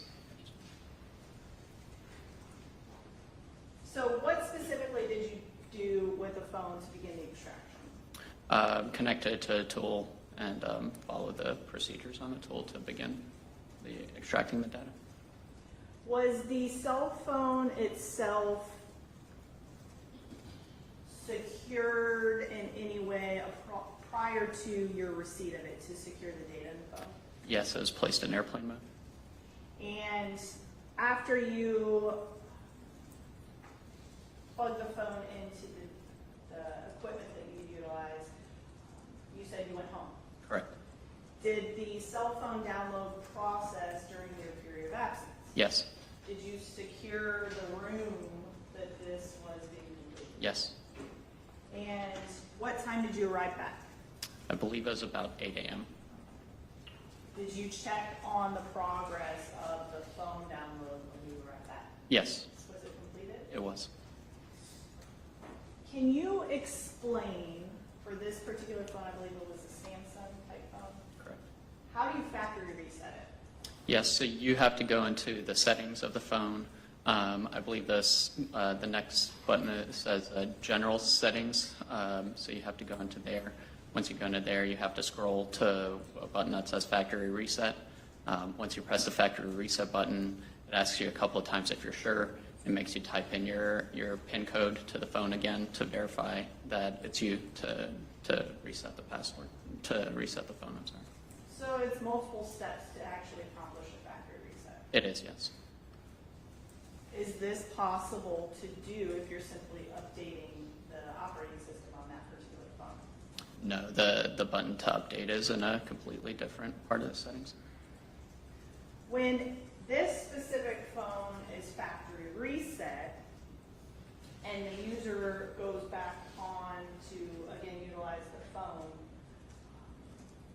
is there any information that is populated on the phone from prior uses? Yes, so when you're resetting the phone, it asks you to log back into your Google account, and then information that you have backed up on Google will repopulate onto the phone.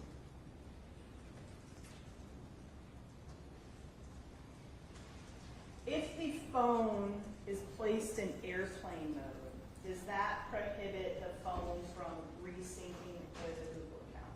Yes, it does.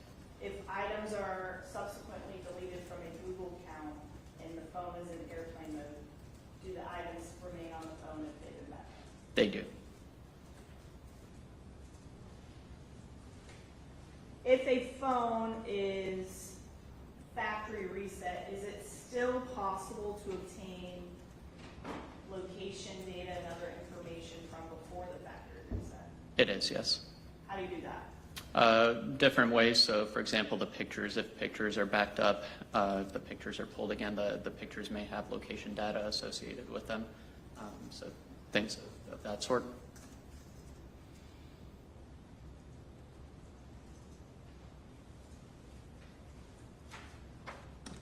It has no further questions. Thank you. Cross-examination. Good afternoon.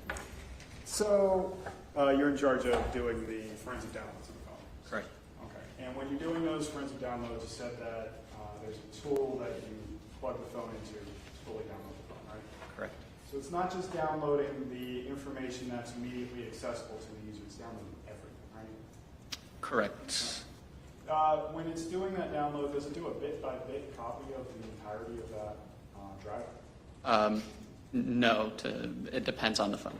Okay. And with this particular phone, did it? This particular phone, it did a full file system extraction, so it's not a bit-by-bit copy. Gotcha. So when it does that, though, if the phone's factory reset, you can still pull that information off the phone, even though it's not immediately accessible to the user? Like, I'm sorry, what? The information prior to the factory reset. Oh, no, not necessarily, no.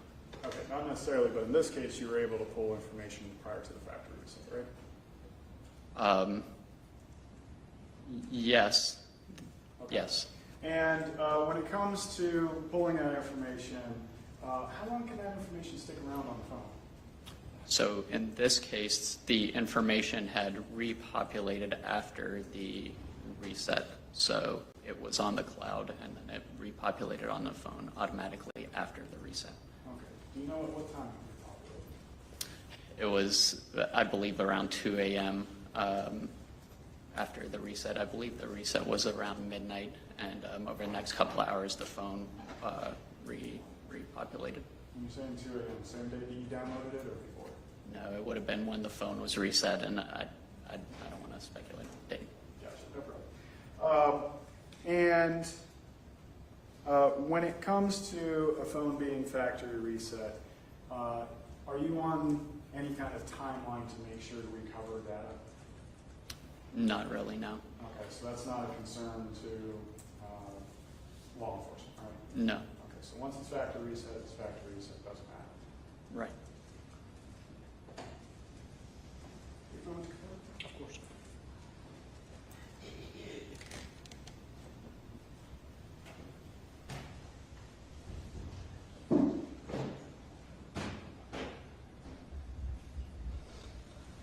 When you did the download of this phone, anybody give you a warrant alongside the phone? No.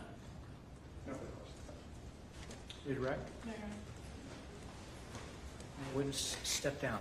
Yes, sir. Sergeant Stanek, excuse me. Yes, sir. Your Honor. We're going to take a 5-minute recess. This court is in a 5-minute recess.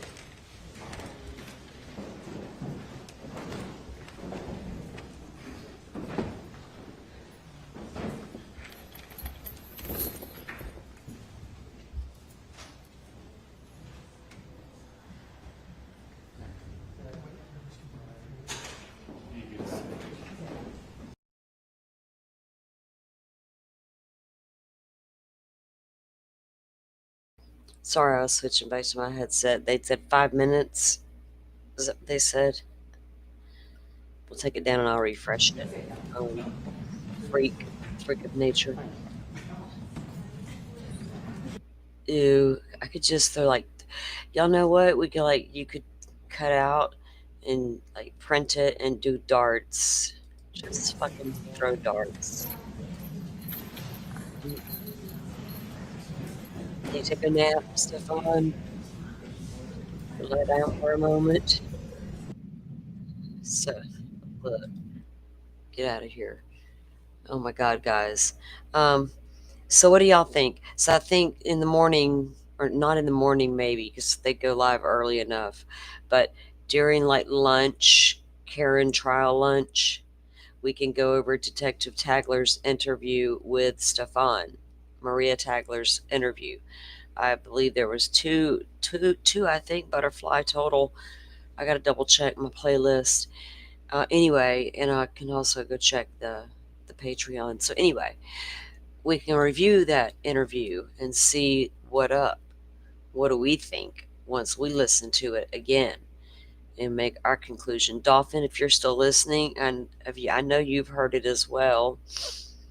I think you feel like I do, and like Butterfly does, that he gave consent. I think Rachel, I think a lot of you feel that he gave consent, right? Is that the consensus here? Let me pull this up and refresh.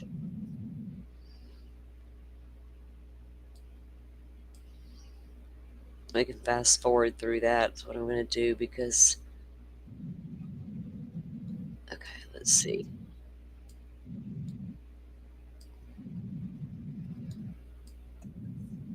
He just sits there the whole time, it looks like. Where are you going to go anyway, right? Not even to the bathroom. His weirdo attorneys are conversing.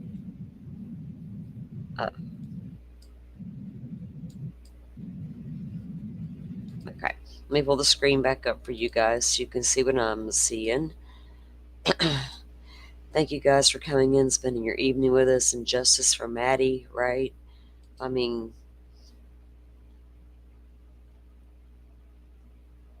he gave her the damn password. He sure did.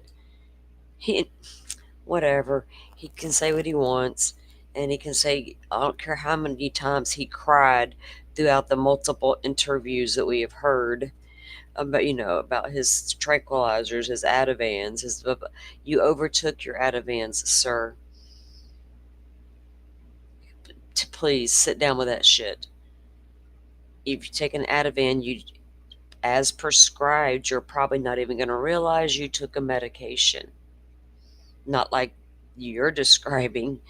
So that tells me you were overtaking your medication.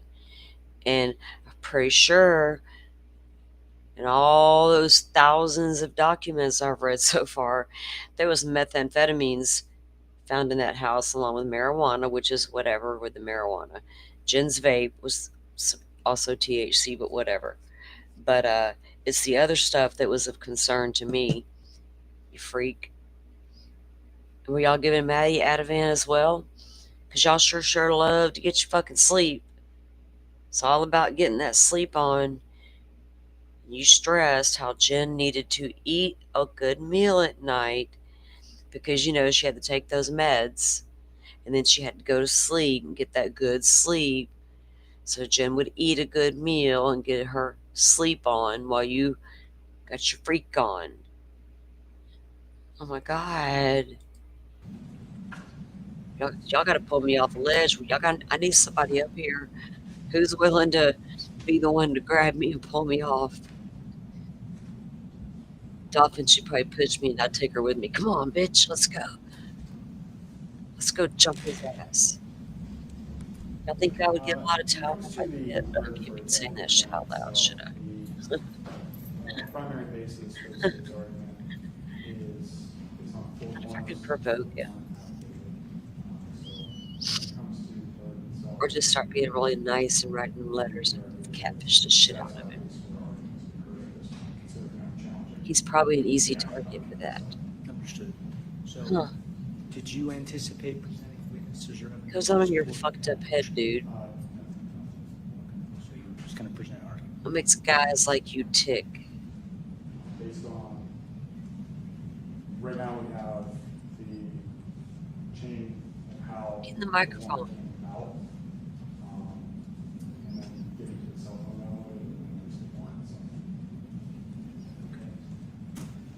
So you're going to make argument as to the sufficiency of the warrant itself and technical defects? Yes.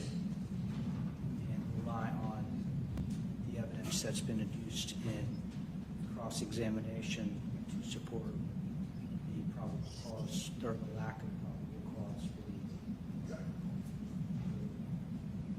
Does the state any clarity? No, Your Honor, Florida Rule of Criminal Procedure 3.190, subsection G3 specifically states if the court hears the motion on its merits, the defense shall present evidence supporting the defendant's position, and the state may offer rebuttal evidence that the defense's burden is to show that there's grounds for suppression of the warrant. I don't believe that that burden has been met for the state to be required to present rebuttal evidence. The affidavit is not before Your Honor.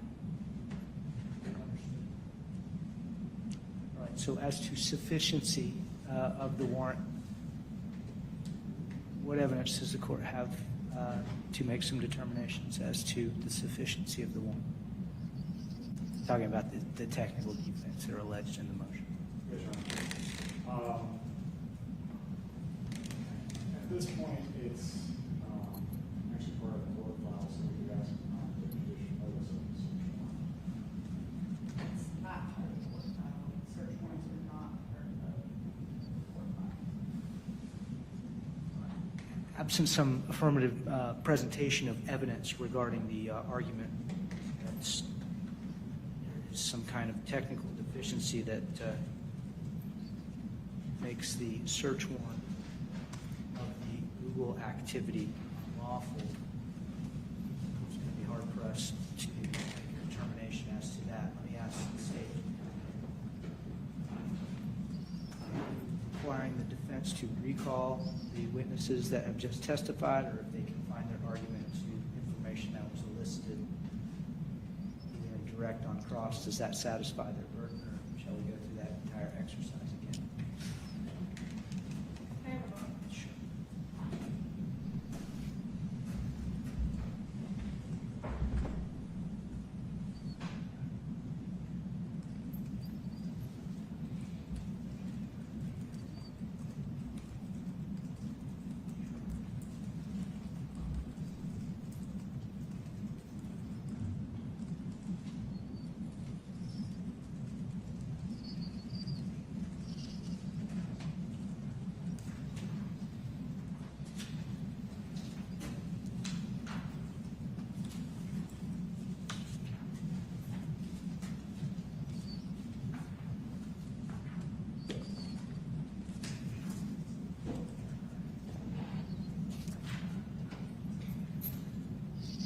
Oh my goodness.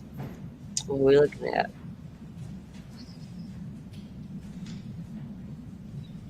Everybody get on the same page.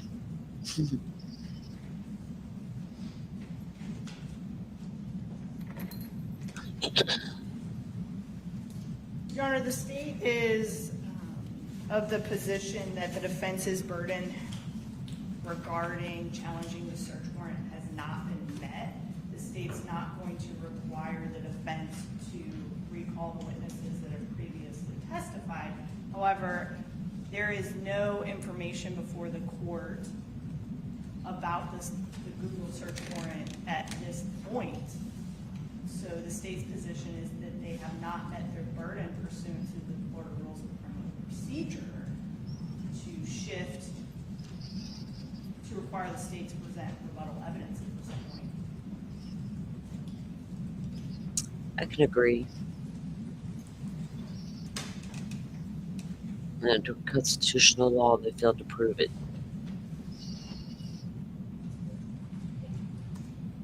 Oh, hopefully. Hopefully.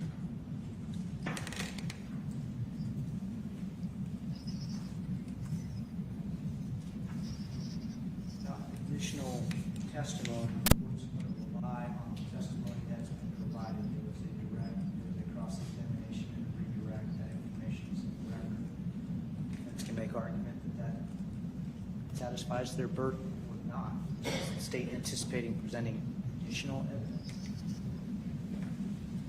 Okay, can I just say this? What if you did throw out the phone and what she found that night, which we heard her testify to what she found that night? Call log or calls, maps, and what was it? What was the third thing? It was bullshit. And oh, a couple of pictures with timestamps. There was nothing that she saw incriminating when she looked at that phone. Now, his Google account was on there, yeah, but she wasn't searching through his cloud account. Or no, maybe he hadn't put it back on there yet because there were no photos and all that bullshit was gone. All the contacts, remember? Because he said he had reset it twice. So that wasn't even on there. So she only saw what was on the phone, which was nothing. So the whole iCloud, or I'm sorry, Google account was a whole separate warrant. They didn't need a device to get a warrant for the account that was in the cloud. They fucking, okay, whatever. Okay, what do y'all think? What do y'all think about that? I think your defense argument sucks. You didn't bring a good fight. The state has an additional witness should the court Celebrate. find that the defense has met their burden to challenge the warrant.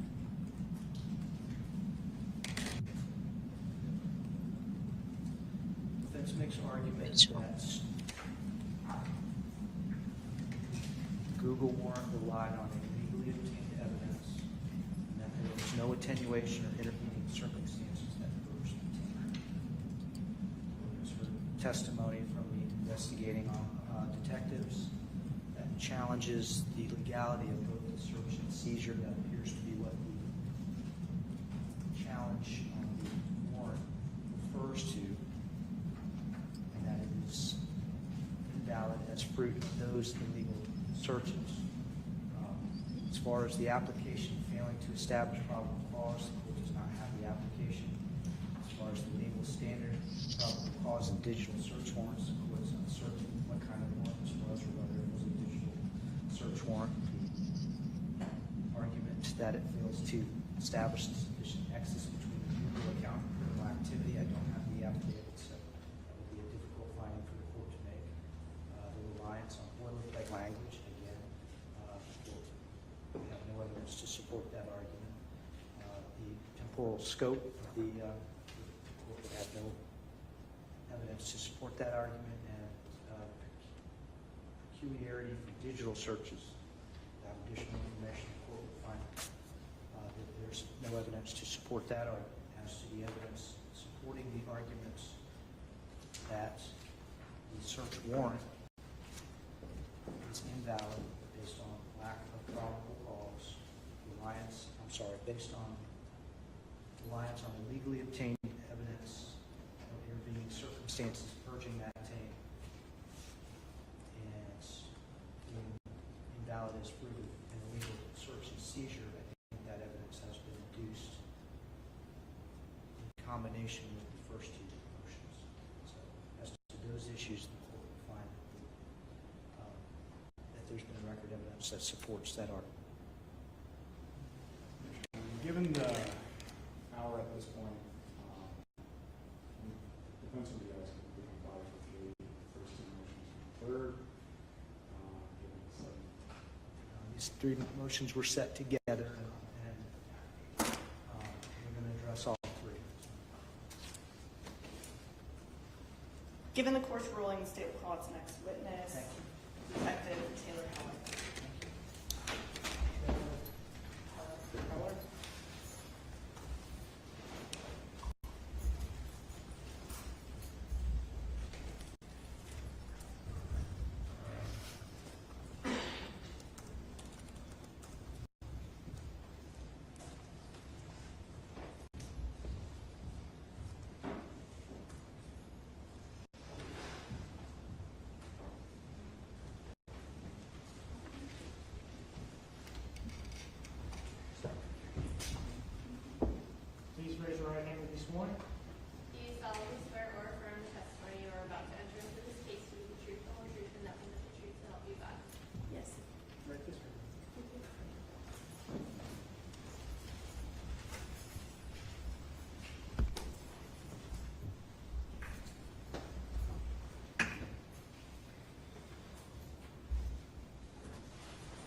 say your first and last name for the record? Taylor Heller. Can you spell both for the record? First name is Taylor. Last name is Heller. How are you employed? With the Orange County Sheriff's Office as a deputy. Were you employed with the Orange County Sheriff's Office on February 28th of 2024? Yes. Can I approach a witness with both the Mark State C for identification? Sure.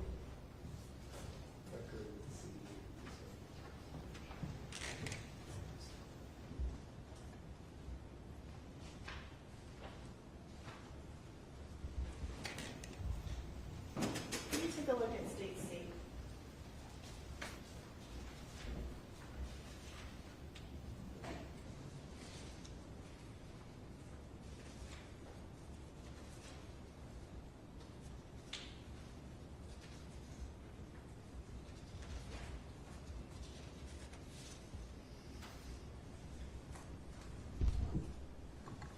Did you draft the affidavit for search warrant encompassed in State C in relation to the Madeline Soto investigation? Yes. Is this State C a fair and accurate copy of that affidavit? Yes. Your Honor, at this time, the State C is introducing the evidence with the Mark State C into evidence is the State's next member. No objection. You received this statement. No further questions. Thank you. Cross-examination. Thank you. Will Detective Heller step down? Yes, Your Honor. Is she excused, Miss? Thank you.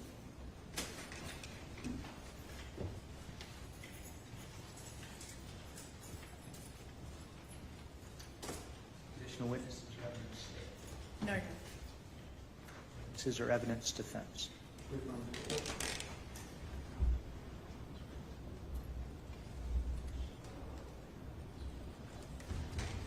Mary. What else you got, dumbass? Gather their thoughts for arguments.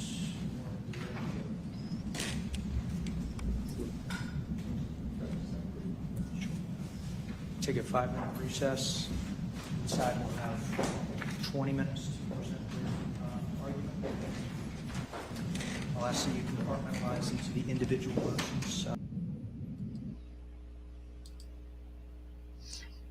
I'll get it, pull it back up and get it where we need it. And they'll come back with their little oral arguments there to end their argument as to why they should each win their side of the motion. Okay. Oh, let me.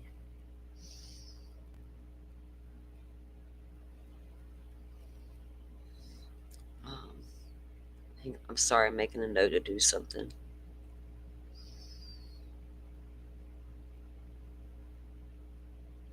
Okay. Oh, by the way, I did drop the direct link to this hearing in the chat, guys, so you can watch it in its entirety. Wait, yeah, this is the right one.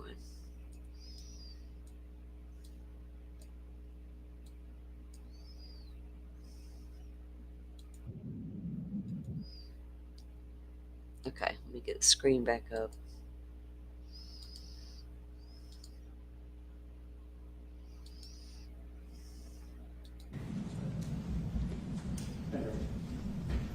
This time defense is moving to suppress the evidence obtained by way of the Google extraction and the entirety of the data that was elicited from Google that was sought by a warrant. Defense is also seeking to suppress the actual cell phone itself and the data contained therein. For the first two arguments as to the unlawful search and seizure of the cell phone, defendant is relying on the United States Constitution, Fourth Amendment, as well as the Florida Constitution, Article 1, Section 12, specifically that as we go through this is all kind of intermixed between the three motions, but looking to the first motion as to the seizure of the cell phone. At this point, now that the burden has shifted, the state bears the burden to prove an exception to the warrant requirement in order to seize the personal property of Stephen Stearns. As to the seizure, defense would argue that no consent was either sought nor given for the seizure of the cell phone, as well as the fact that there is no exigent circumstances that would create this to be a constitutional seizure. As to Detective Tagler, the exact evidence that was elicited was that the detective had informed Mr. Stearns unilaterally that she was going to hold on to a cell phone. This was a declarative statement, not a request, and there was no opportunity to refuse the turning over of the cell phone at that point. Detective Tagler had the cell phone in hand, was clearly exercising dominion and control over the cell phone, and told the defendant straight up that it didn't matter that he wanted to get in touch with his parents or to continue getting in touch with his parents as the night went on, and simply dismissed Mr. Stearns' concerns and unilaterally seized the phone. The seizure of the phone itself occurred at approximately 8 o'clock at night. I believe it was 1959 hours on February 27th. And as of the morning of February 28th, the phone was still in law enforcement's possession. As it was taken to digital forensics at the Orange County Sheriff's Office, the phone was still in law enforcement possession, which we start getting to a point where we're looking at several hours worth of seizure. The state, or the defense, in its motion to suppress based on the unlawful seizure of the cell phone, had cited to United States v. Place where the seizure of personal property in that case was found to be unreasonable for a time span when this personal property was held for 90 minutes. We're well beyond 90 minutes at this point, and there was no attempt to minimize the intrusion of the seizure of the cell phone. Looking to the state's response, I understand that the state is going to be arguing exigent circumstances, but there was critical testimony elicited from the digital forensics examination witness who stated that once a factory reset occurred, to law enforcement, there was no hope of getting anything after that. During the first interview before the cell phone was seized, law enforcement knew that the cell phone had been factory reset. They dug through his cell phone and they confirmed that it was factory reset. At that point, no exigent circumstance existed as to imminent destruction of evidence, because at this point, essentially, Your Honor, it was destroyed in law enforcement's eyes. The gentleman testified the fact that there's no time span or immediacy when it comes to learning that the evidence could have potentially been destroyed when it comes to a factory reset. Additionally, the timeline itself of law enforcement's involvement in this case entirely negates the urgency element for the imminent destruction of evidence. From the time that the missing report came in to the time of the seizure of the cell phone itself, it was approximately 20 hours had elapsed. There was no immediate action taken to collect the cell phone, and this lack of immediacy completely contradicts the claimed imminent threat by the state. Additionally, when it comes to the seizure of the phone, there was no warrant ever sought. There's no warrant that was presented. This was, again, unilateral action, even though there's been an emergency judge ready to go on duty since the 80s in the 9th Judicial Circuit, both for Orange and Osceola counties, for law enforcement to seek a warrant, and yet they chose not to. When it comes to any other potential claimed exceptions, such as the emergency aid exception, it was clear from the detectives that looking through the phone, the seizure of the phone, this was in order to further investigatory purposes. This was not a situation where they were seeking to render any emergency aid. The community caretaking exception to the warrant requirement absolutely doesn't come into play. The phone posed no danger. There was no community protection purpose. This was purely an investigative seizure. As to the attenuation for this warrant, or for the seizure, there is no attenuation from the moment that Detective Tagler took possession of that phone, handed it off to Detective Acosta, and then handed it off to the Osceola, or the Orange County Sheriff's Office. I apologize. There were no intervening circumstances, and this was one continuous chain of possession by law enforcement. So, essentially, the seizure, Your Honor, there's no warrant that's been sought. There's no exigent circumstance that allows law enforcement to collect this beyond the mere claim that they could just unilaterally take it. So for the seizure itself, we would argue that that's against Thank you. State, would you like to reply on a motion by motion basis? That'd be helpful for the board. In the meantime, I know the defense cited some of the case law from their motion. I did have the opportunity to review most of the case law. There is one case that I had difficulty finding, so if the defense has a correct site or a copy of the case, I would appreciate it. I could not find Appellate v. State, the site that you cite. I could not locate. It's on page 7 of your seizure motion. As far as the defense's argument, the defense relies on place, and place is actually distinguishable. Your Honor, I did provide a court exhibit A. I also have a flash drive. I prepared all of the state's case law from the motion, and I put it on a USB organized by motion so that it was easier to be accessible rather than providing a bunch of paper copies. The state's relying on all the case law presented in the motion, and I made it a court exhibit so that it's in the record for appellate purposes. The first thing that we need to do, Your Honor, is decide whether or not, or what type of seizure this was. I would agree with defense that this was a warrantless seizure of the defendant's cell phone. A warrantless seizure of the defendant's cell phone is permissible when you have probable cause plus a warrant exception. In this case, the state's relying on exigent circumstances. The probable cause, there's numerous case law that defines probable cause. The court's well aware of the case law defining probable cause and what it is.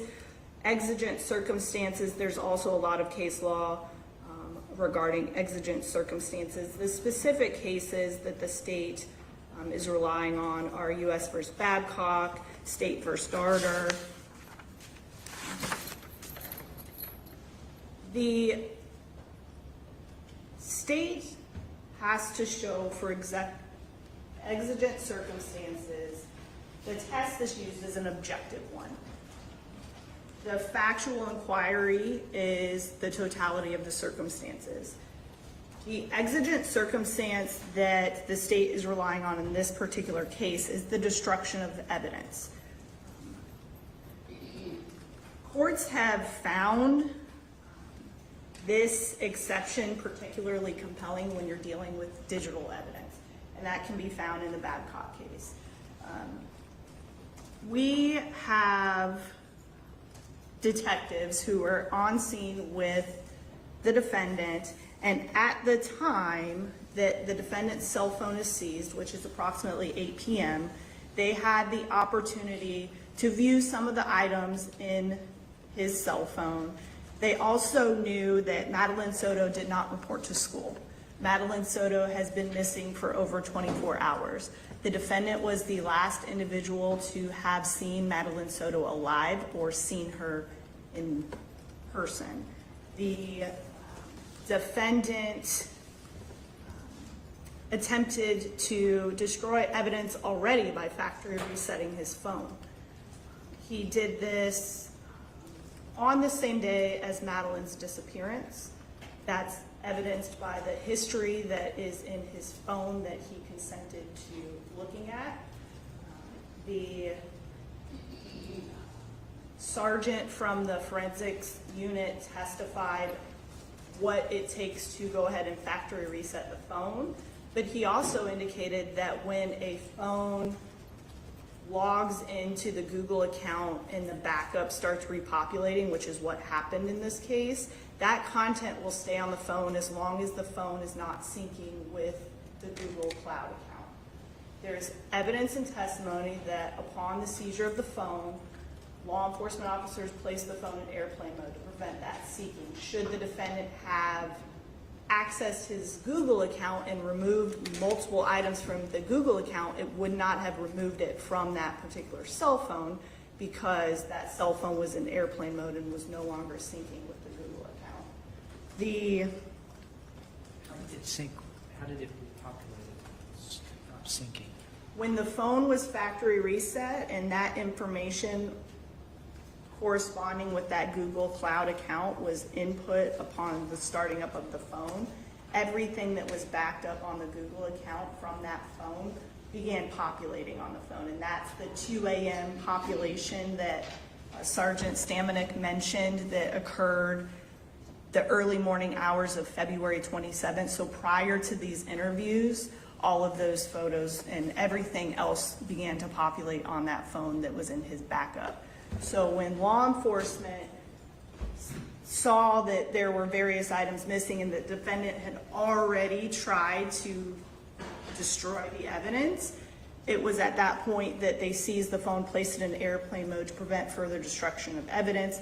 There was also testimony that even though the defendant factory reset the phone, there was still a possibility through different avenues to ascertain that cell phone's location information and different things. So at that point in time, there was a fear that was objectively reasonable to a reasonable law enforcement officer that would lead that officer to believe that the evidence might be destroyed before a warrant could be secured. That is the standard. Probable cause plus exigency. Everything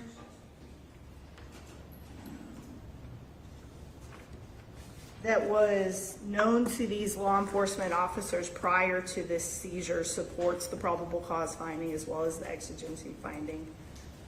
They also were aware that the defendant was inconsistent in his statements to law enforcement about where his whereabouts were on February 26th, the day that Madeline Soto went missing, because his initial statements were contradicted by the actual tag reader for his vehicle. His vehicle was seen traveling in the opposite direction of Madeline Soto's school when he indicated that he was driving towards the school and going to McDonald's and dropping her off. There were other inconsistencies that are within those statements that he made, specifically the ones that were provided to the court and are entered into exhibits in this particular hearing. There are multiple inconsistencies. All of these things lead to probable cause and exigent circumstances for the seizure of that phone. Therefore, the seizure was permitted by the Fourth Amendment in this case, regardless of whether the defendant said, yeah, go ahead and take my phone. The law enforcement officers had the ability to do that. The defense also mentioned place. That case is distinguishable because in that initial detention, that 90-minute detention that they're talking about in there was based upon reasonable suspicion alone. That court then later says that once that dog sniff was done on the luggage and they developed probable cause, that's where they get the 90 minutes from the time that the luggage is detained until they've secured probable cause. That's not the standard here because the state's relying on the probable cause plus the exigency to support the seizure. So the place case is actually inapplicable to this case as far as the defense's attempt to have the reasoning support their argument. Thank you. Brief rebuttal, and then let's move on. Briefly, while the state argues that there's the two-prong analysis as to probable cause and the exigency, Again, when it comes to the exigency, the direct testimony that was listed during the hearing is that to law enforcement, there is no exigency at the point that the phone is known to have been factory reset, that there is no imminent destruction of evidence because there's no further destruction of evidence. It's already been destroyed. So while we can speculate and guess as to what Tagler and Acosta, the detectives on scene, were thinking as to seizing the phone, what we know for a fact from the Orange County Sheriff's Office is that they know that once a phone's factory reset, it's gone. There's no more imminent destruction. So for the exigency element, I would argue that makes sense. Moving on to the second motion, if Your Honor's ready.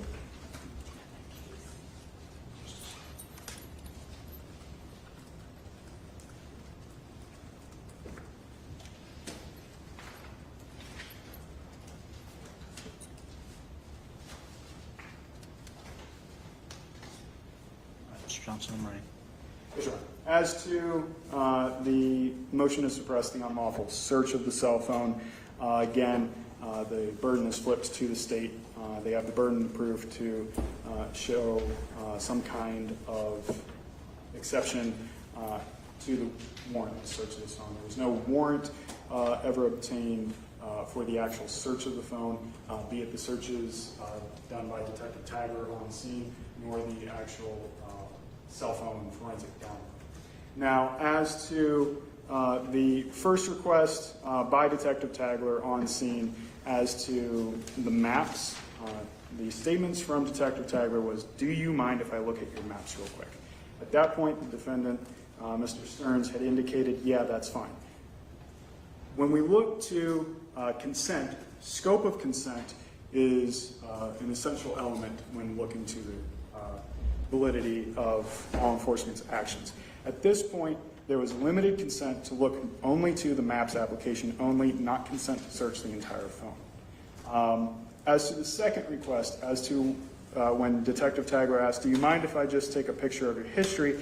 and Mr. Stearns replied, "Yeah, that's fine." Again, this was limited only to taking a photograph of what was already visible on screen, not consent to navigate through the rest of the phone, through additional screens, not consent to access other applications.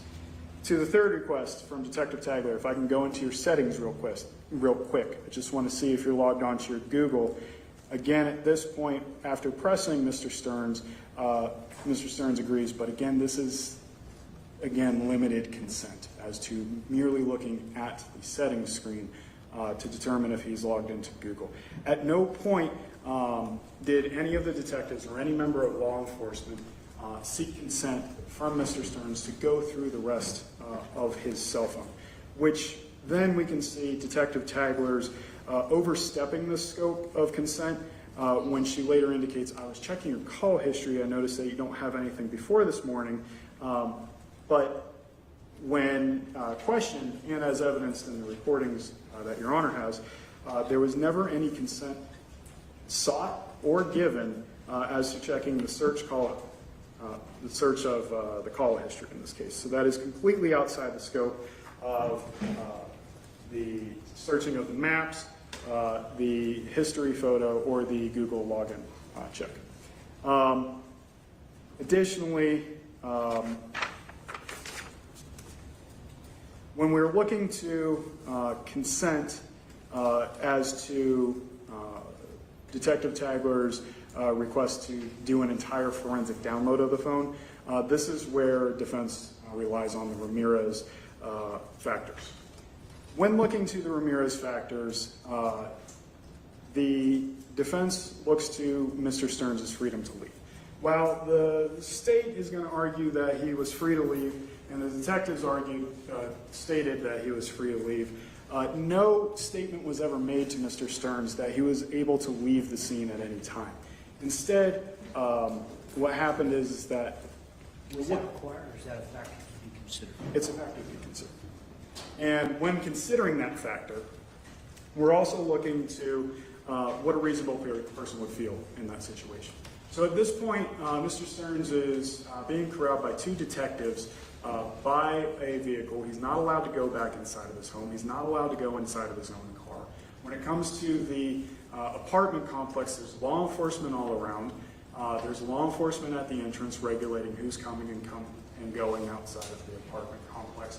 It's clear that law enforcement essentially has the scene locked down. And not only do they have the scene locked down, while the state asked whether anybody had drawn firearms or anything of that nature, it was clear from everybody that testified that firearms were readily apparent, visible on scene, which would lead to Mr. Stearns feeling that he was not free to leave. When we're looking to any potential course of police procedures, again, we have a situation where Detective Tagler systematically keeps pushing boundaries of searching Mr. Stearns' phone. First, it's just a check for, hey, can I check the application? Then I want to take a picture of the phone.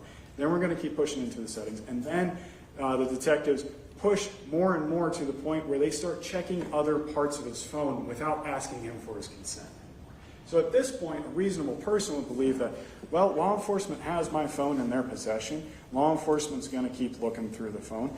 And while the argument is that he stood there and never said no, it's not the onus. The onus is not on Mr. Stearns to say no. The onus is on law enforcement to ask if they can continue to go through this, because the scope of consent is limited.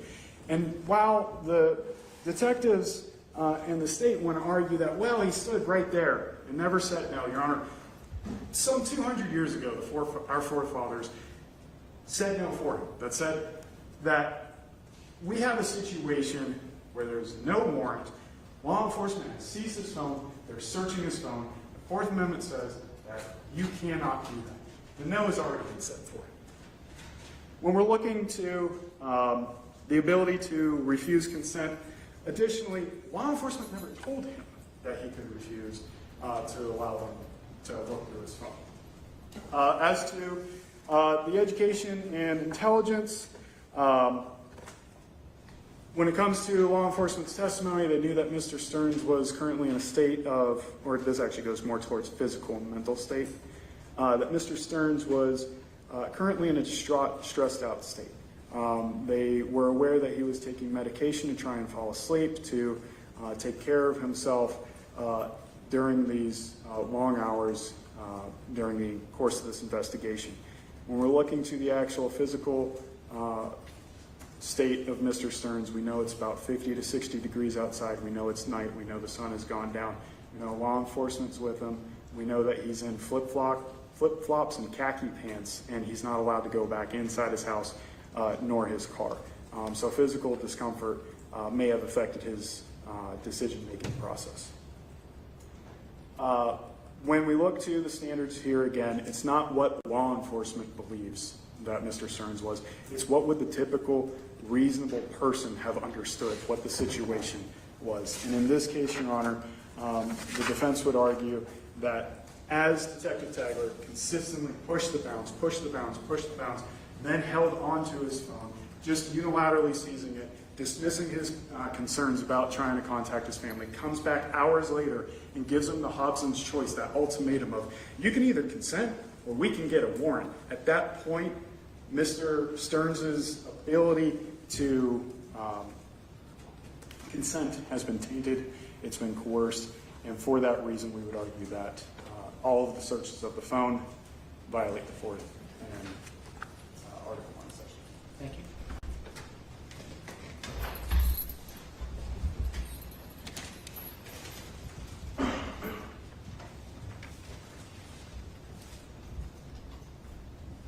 Ready? Your Honor,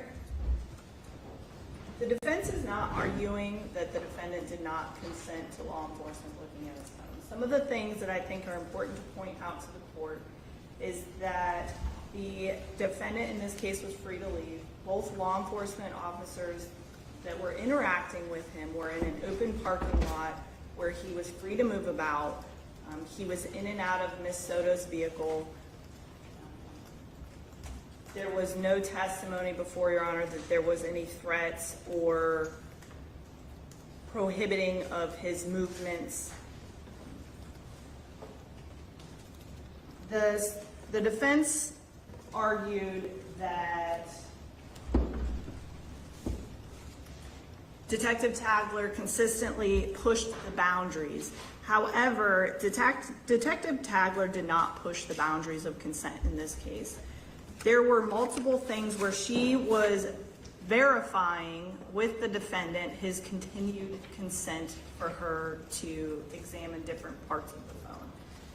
The defendant was in possession of his cell phone, unlocked it, and provided it to Detective Tagler. The defendant did not try and retain control over the phone. The defendant did not try and take the phone back from Detective Tagler. The defendant did not try to himself show her various portions of the phone. There was no attempt by the defendant to limit the consent in any way. The scope of the consent is measured by objective reasonableness. What would a reasonable person have understood to be the object of the search during the exchange between that person and law enforcement? You have Detective Tagler, after speaking with the defendant and him being inconsistent about timings and locations, she asks him, do you mind if I look at your maps real quick? The defendant confirms. It's at this point he unlocks his phone and hands it to Detective Tagler. Detective Tagler does not walk away with the defendant's phone. They are standing shoulder to shoulder. The defendant can see everything that Detective Tagler's doing. Detective Tagler then says, do you mind if I just take a picture of your history? To which the defendant responds, that's fine. There is no attempt to limit the type of history that Detective Tagler is going to look into. There is, this conversation happens, the detective is looking at the defendant's phone. Subsequently, the detective looks at the defendant's call history. And there's actually a conversation with the defendant about how Detective Tagler doesn't know how to use the defendant's specific phone. She also asked to go in the settings, and in the audio recording, there is actually a substantial pause before she's finds where the settings are. She actually says, I don't know how to use this phone. Sorry, I didn't mean to interrupt, as he's having a conversation with Detective Acosta as well. There is no time during that encounter that the defendant attempts to withdraw his consent or limit his consent in any way. The defendant does receive the cell phone back from Detective Tagler. There is a portion in the interview where she does say, here you go, to which the defendant responds, thanks. It's a little bit further away from the microphone, so it's a little bit harder to hear, but that conversation does take place before she asks the defendant a second time to unlock the phone. So the defendant does regain possession of the phone. Then she asks to unlock the phone a second time after she steps away. The defendant does so. Again, does not limit the consent in any way. There's actually no conversation at that point about what is going to be looked at. And then she brings up the fact that his call history is not there. Is this information that she had prior to giving the phone back to you, correct?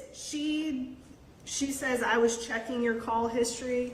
I am unclear at what point she looked at it. I believe it's around this encounter, but it could have been before.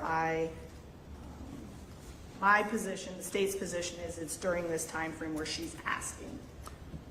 The argument of the state was that she asked to take a picture of the history, looks at the call history.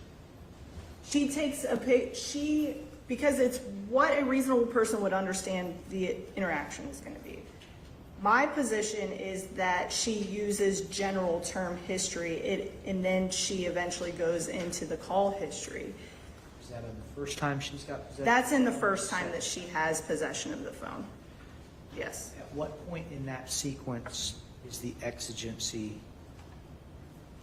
argument, is the state's position that the detective becomes aware of an exigency of the destruction? It's the second time he hands her the phone. Because she asks him to unlock the phone. They have a conversation. She brings up that the call log, she said, I also noticed, I was checking your call history, I noticed that you didn't have anything before this morning. Is that unusual on your phone? And that's when the discussion about the Factory reset occurs. Yes. It's the state's position that on that discussion, that provides the basis for the state's exigency circumstance. Yes, coupled with everything else that law enforcement knew, yes. Probable cause. Yes, yes. Sorry, I didn't mean to misdirect you. So it's at that point that there's a seizure. There's some other information that's ascertained by law enforcement, and then they do a second interview with Mr. Stearns. The second interview begins at 12:16 a.m. and almost immediately jumps into addressing consent to forensically download the phone. It's not very long after their initial introductions on the audio recording. She says, I told you I was going to hold on to the phone. We would like to download your phone. Is this something that I have your consent to do, or do I need to get a search warrant for your phone? The state's position is the way that that statement is phrased, it is clear to a reasonable person that the defendant had the opportunity to refuse to consent, because either the defendant can consent. If the defendant does not consent, law enforcement ultimately would seek a search warrant. The defense wants to call that an ultimatum. The state's position is that it is advising the defendant very clearly that he has the ability to object or not allow consent for the forensic download. There's no question that law enforcement was seeking a complete download and to go through the entirety of the phone by the way that that conversation is had. Because he ultimately answers that question affirmatively, and then she follows up, you're okay with us going through your phone? To which the defendant responds yes, and then he ultimately provides his passcode to the cell phone. Based upon all of the totality of the circumstances and all of the information that law enforcement had, and the lack of coercion by law enforcement towards it. In fact, the defendant was actually free to leave and did leave the apartment complex after this second interview. He wasn't allowed to leave in his vehicle because his vehicle was seized, but he and Jennifer Soto left in Jennifer Soto's vehicle. That goes to any coercive nature argued by the defense. The state also relies on the same factors as permitted by case law. Whether or not the defendant was free to leave, whether there was any coercive police procedure, the extent of the defendant's cooperation or his awareness of the right to refuse, whether the defendant could have refused, defendant's education and intelligence, and the defendant's... I think as fast as I type, so I was with you up to extent of cooperation. Or his awareness of his right to refuse, whether the defendant could have refused consent, the defendant's education and intelligence, and the defendant's belief that no incriminating evidence would be found. All of these factors should be considered by the court in determining the defendant's voluntariness of consent. So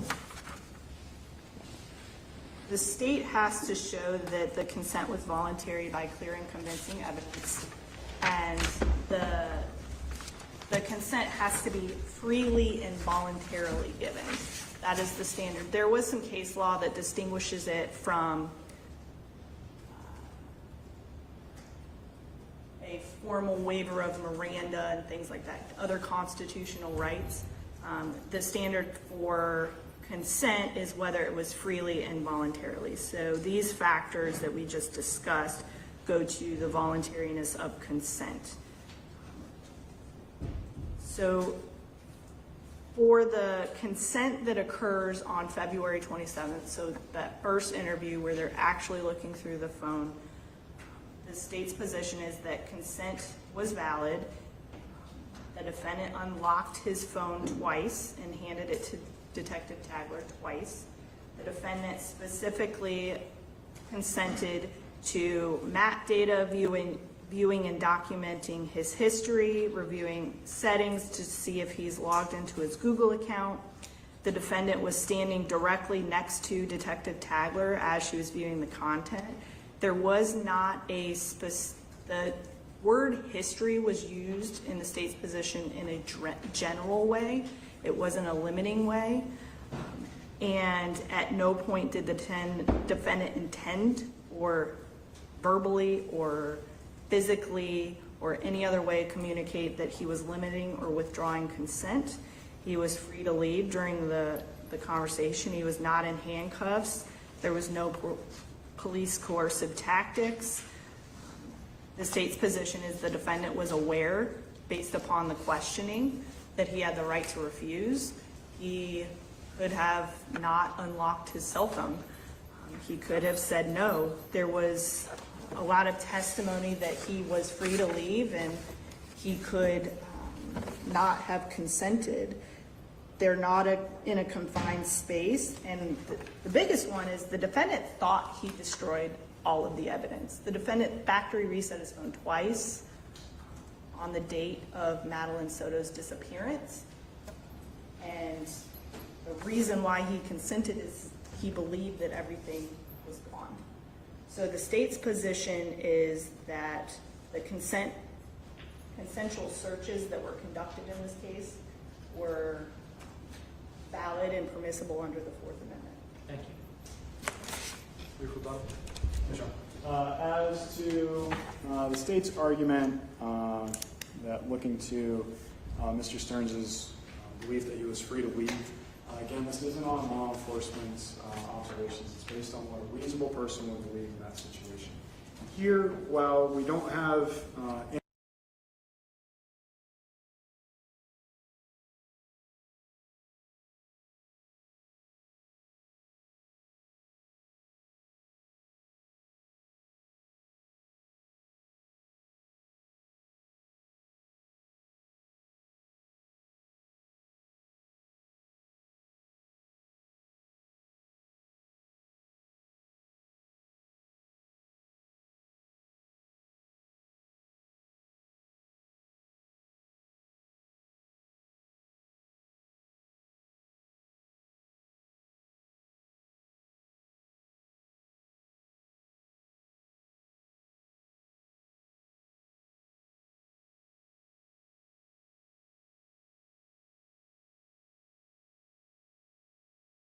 Sorry, guys, I had to shut my door and get my headset back on. My grandson was making noise.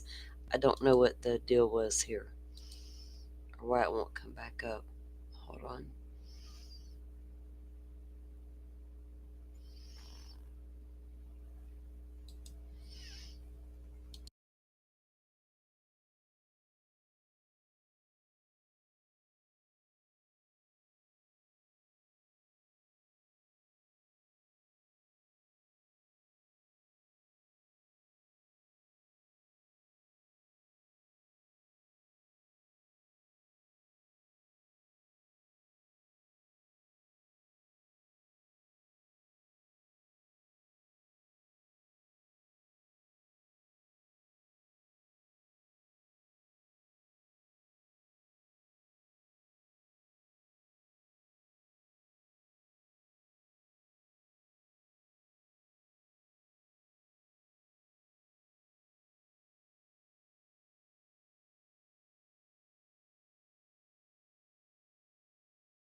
See, can you guys still hear me?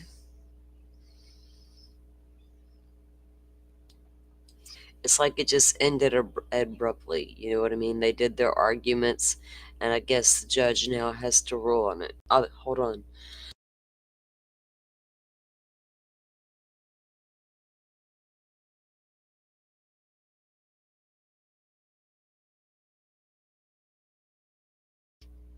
Okay. So, wow, those two attorneys, oh my God, they were quite boring.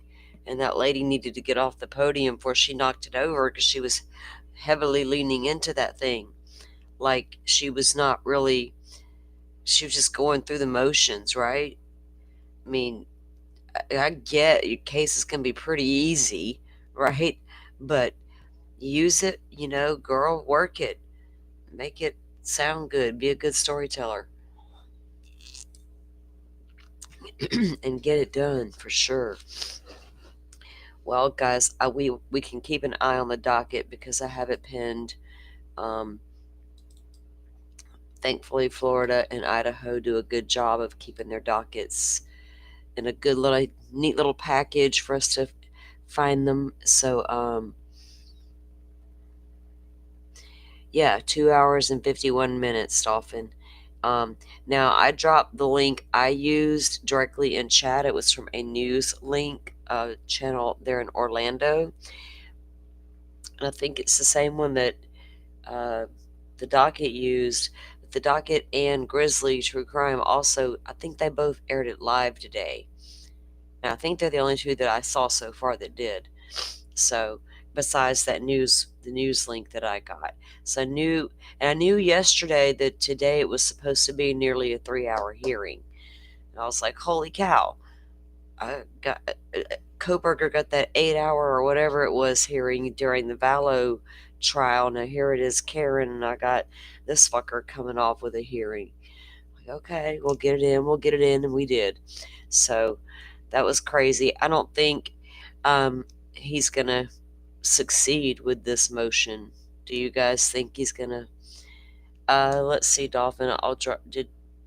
Is that the one that I dropped, Butterfly? Did you just drop it? Same one? Because I can easily. I know that I got the. Let's see.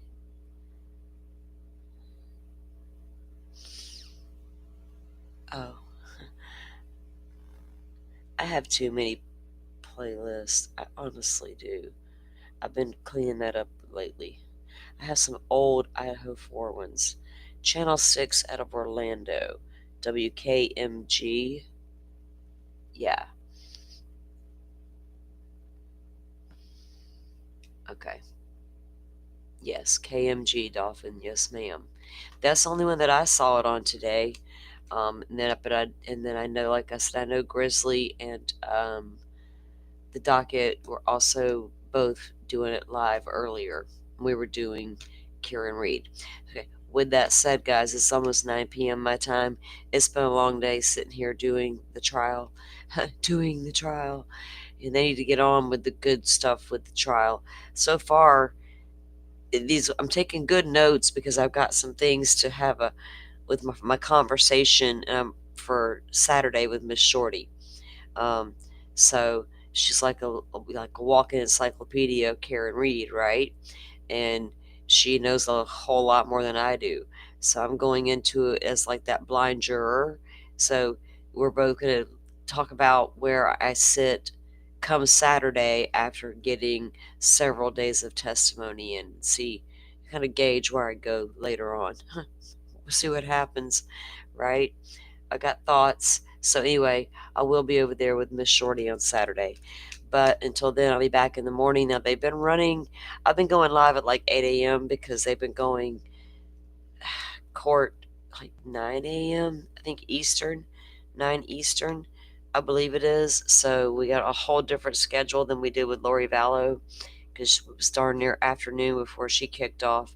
So anyway, I'll get that set up and be back in the morning for day 3. Technically, I'm not counting all those jury picking days So I call them the jury picking days. I don't count all them opening statement day forward. So we're going on day 3 tomorrow. So I'll meet you guys back here in the morning if you want to tune in, if you can, or if you want to tune in for that. And for those of you who can't tune in, if you can just listen while you're working, we appreciate that as well. And again, thank you guys for being here. I think tomorrow, like I said, I'll grab that interview or the audio with Maria Tagler, Detective Tagler, that we saw testify earlier. Yeah, and we can listen to it tomorrow at lunchtime during the trial. Okay? All right, until then, you guys have a great night. Thank you all for watching this here video. Please like and subscribe and follow. Much love from Little Yas to each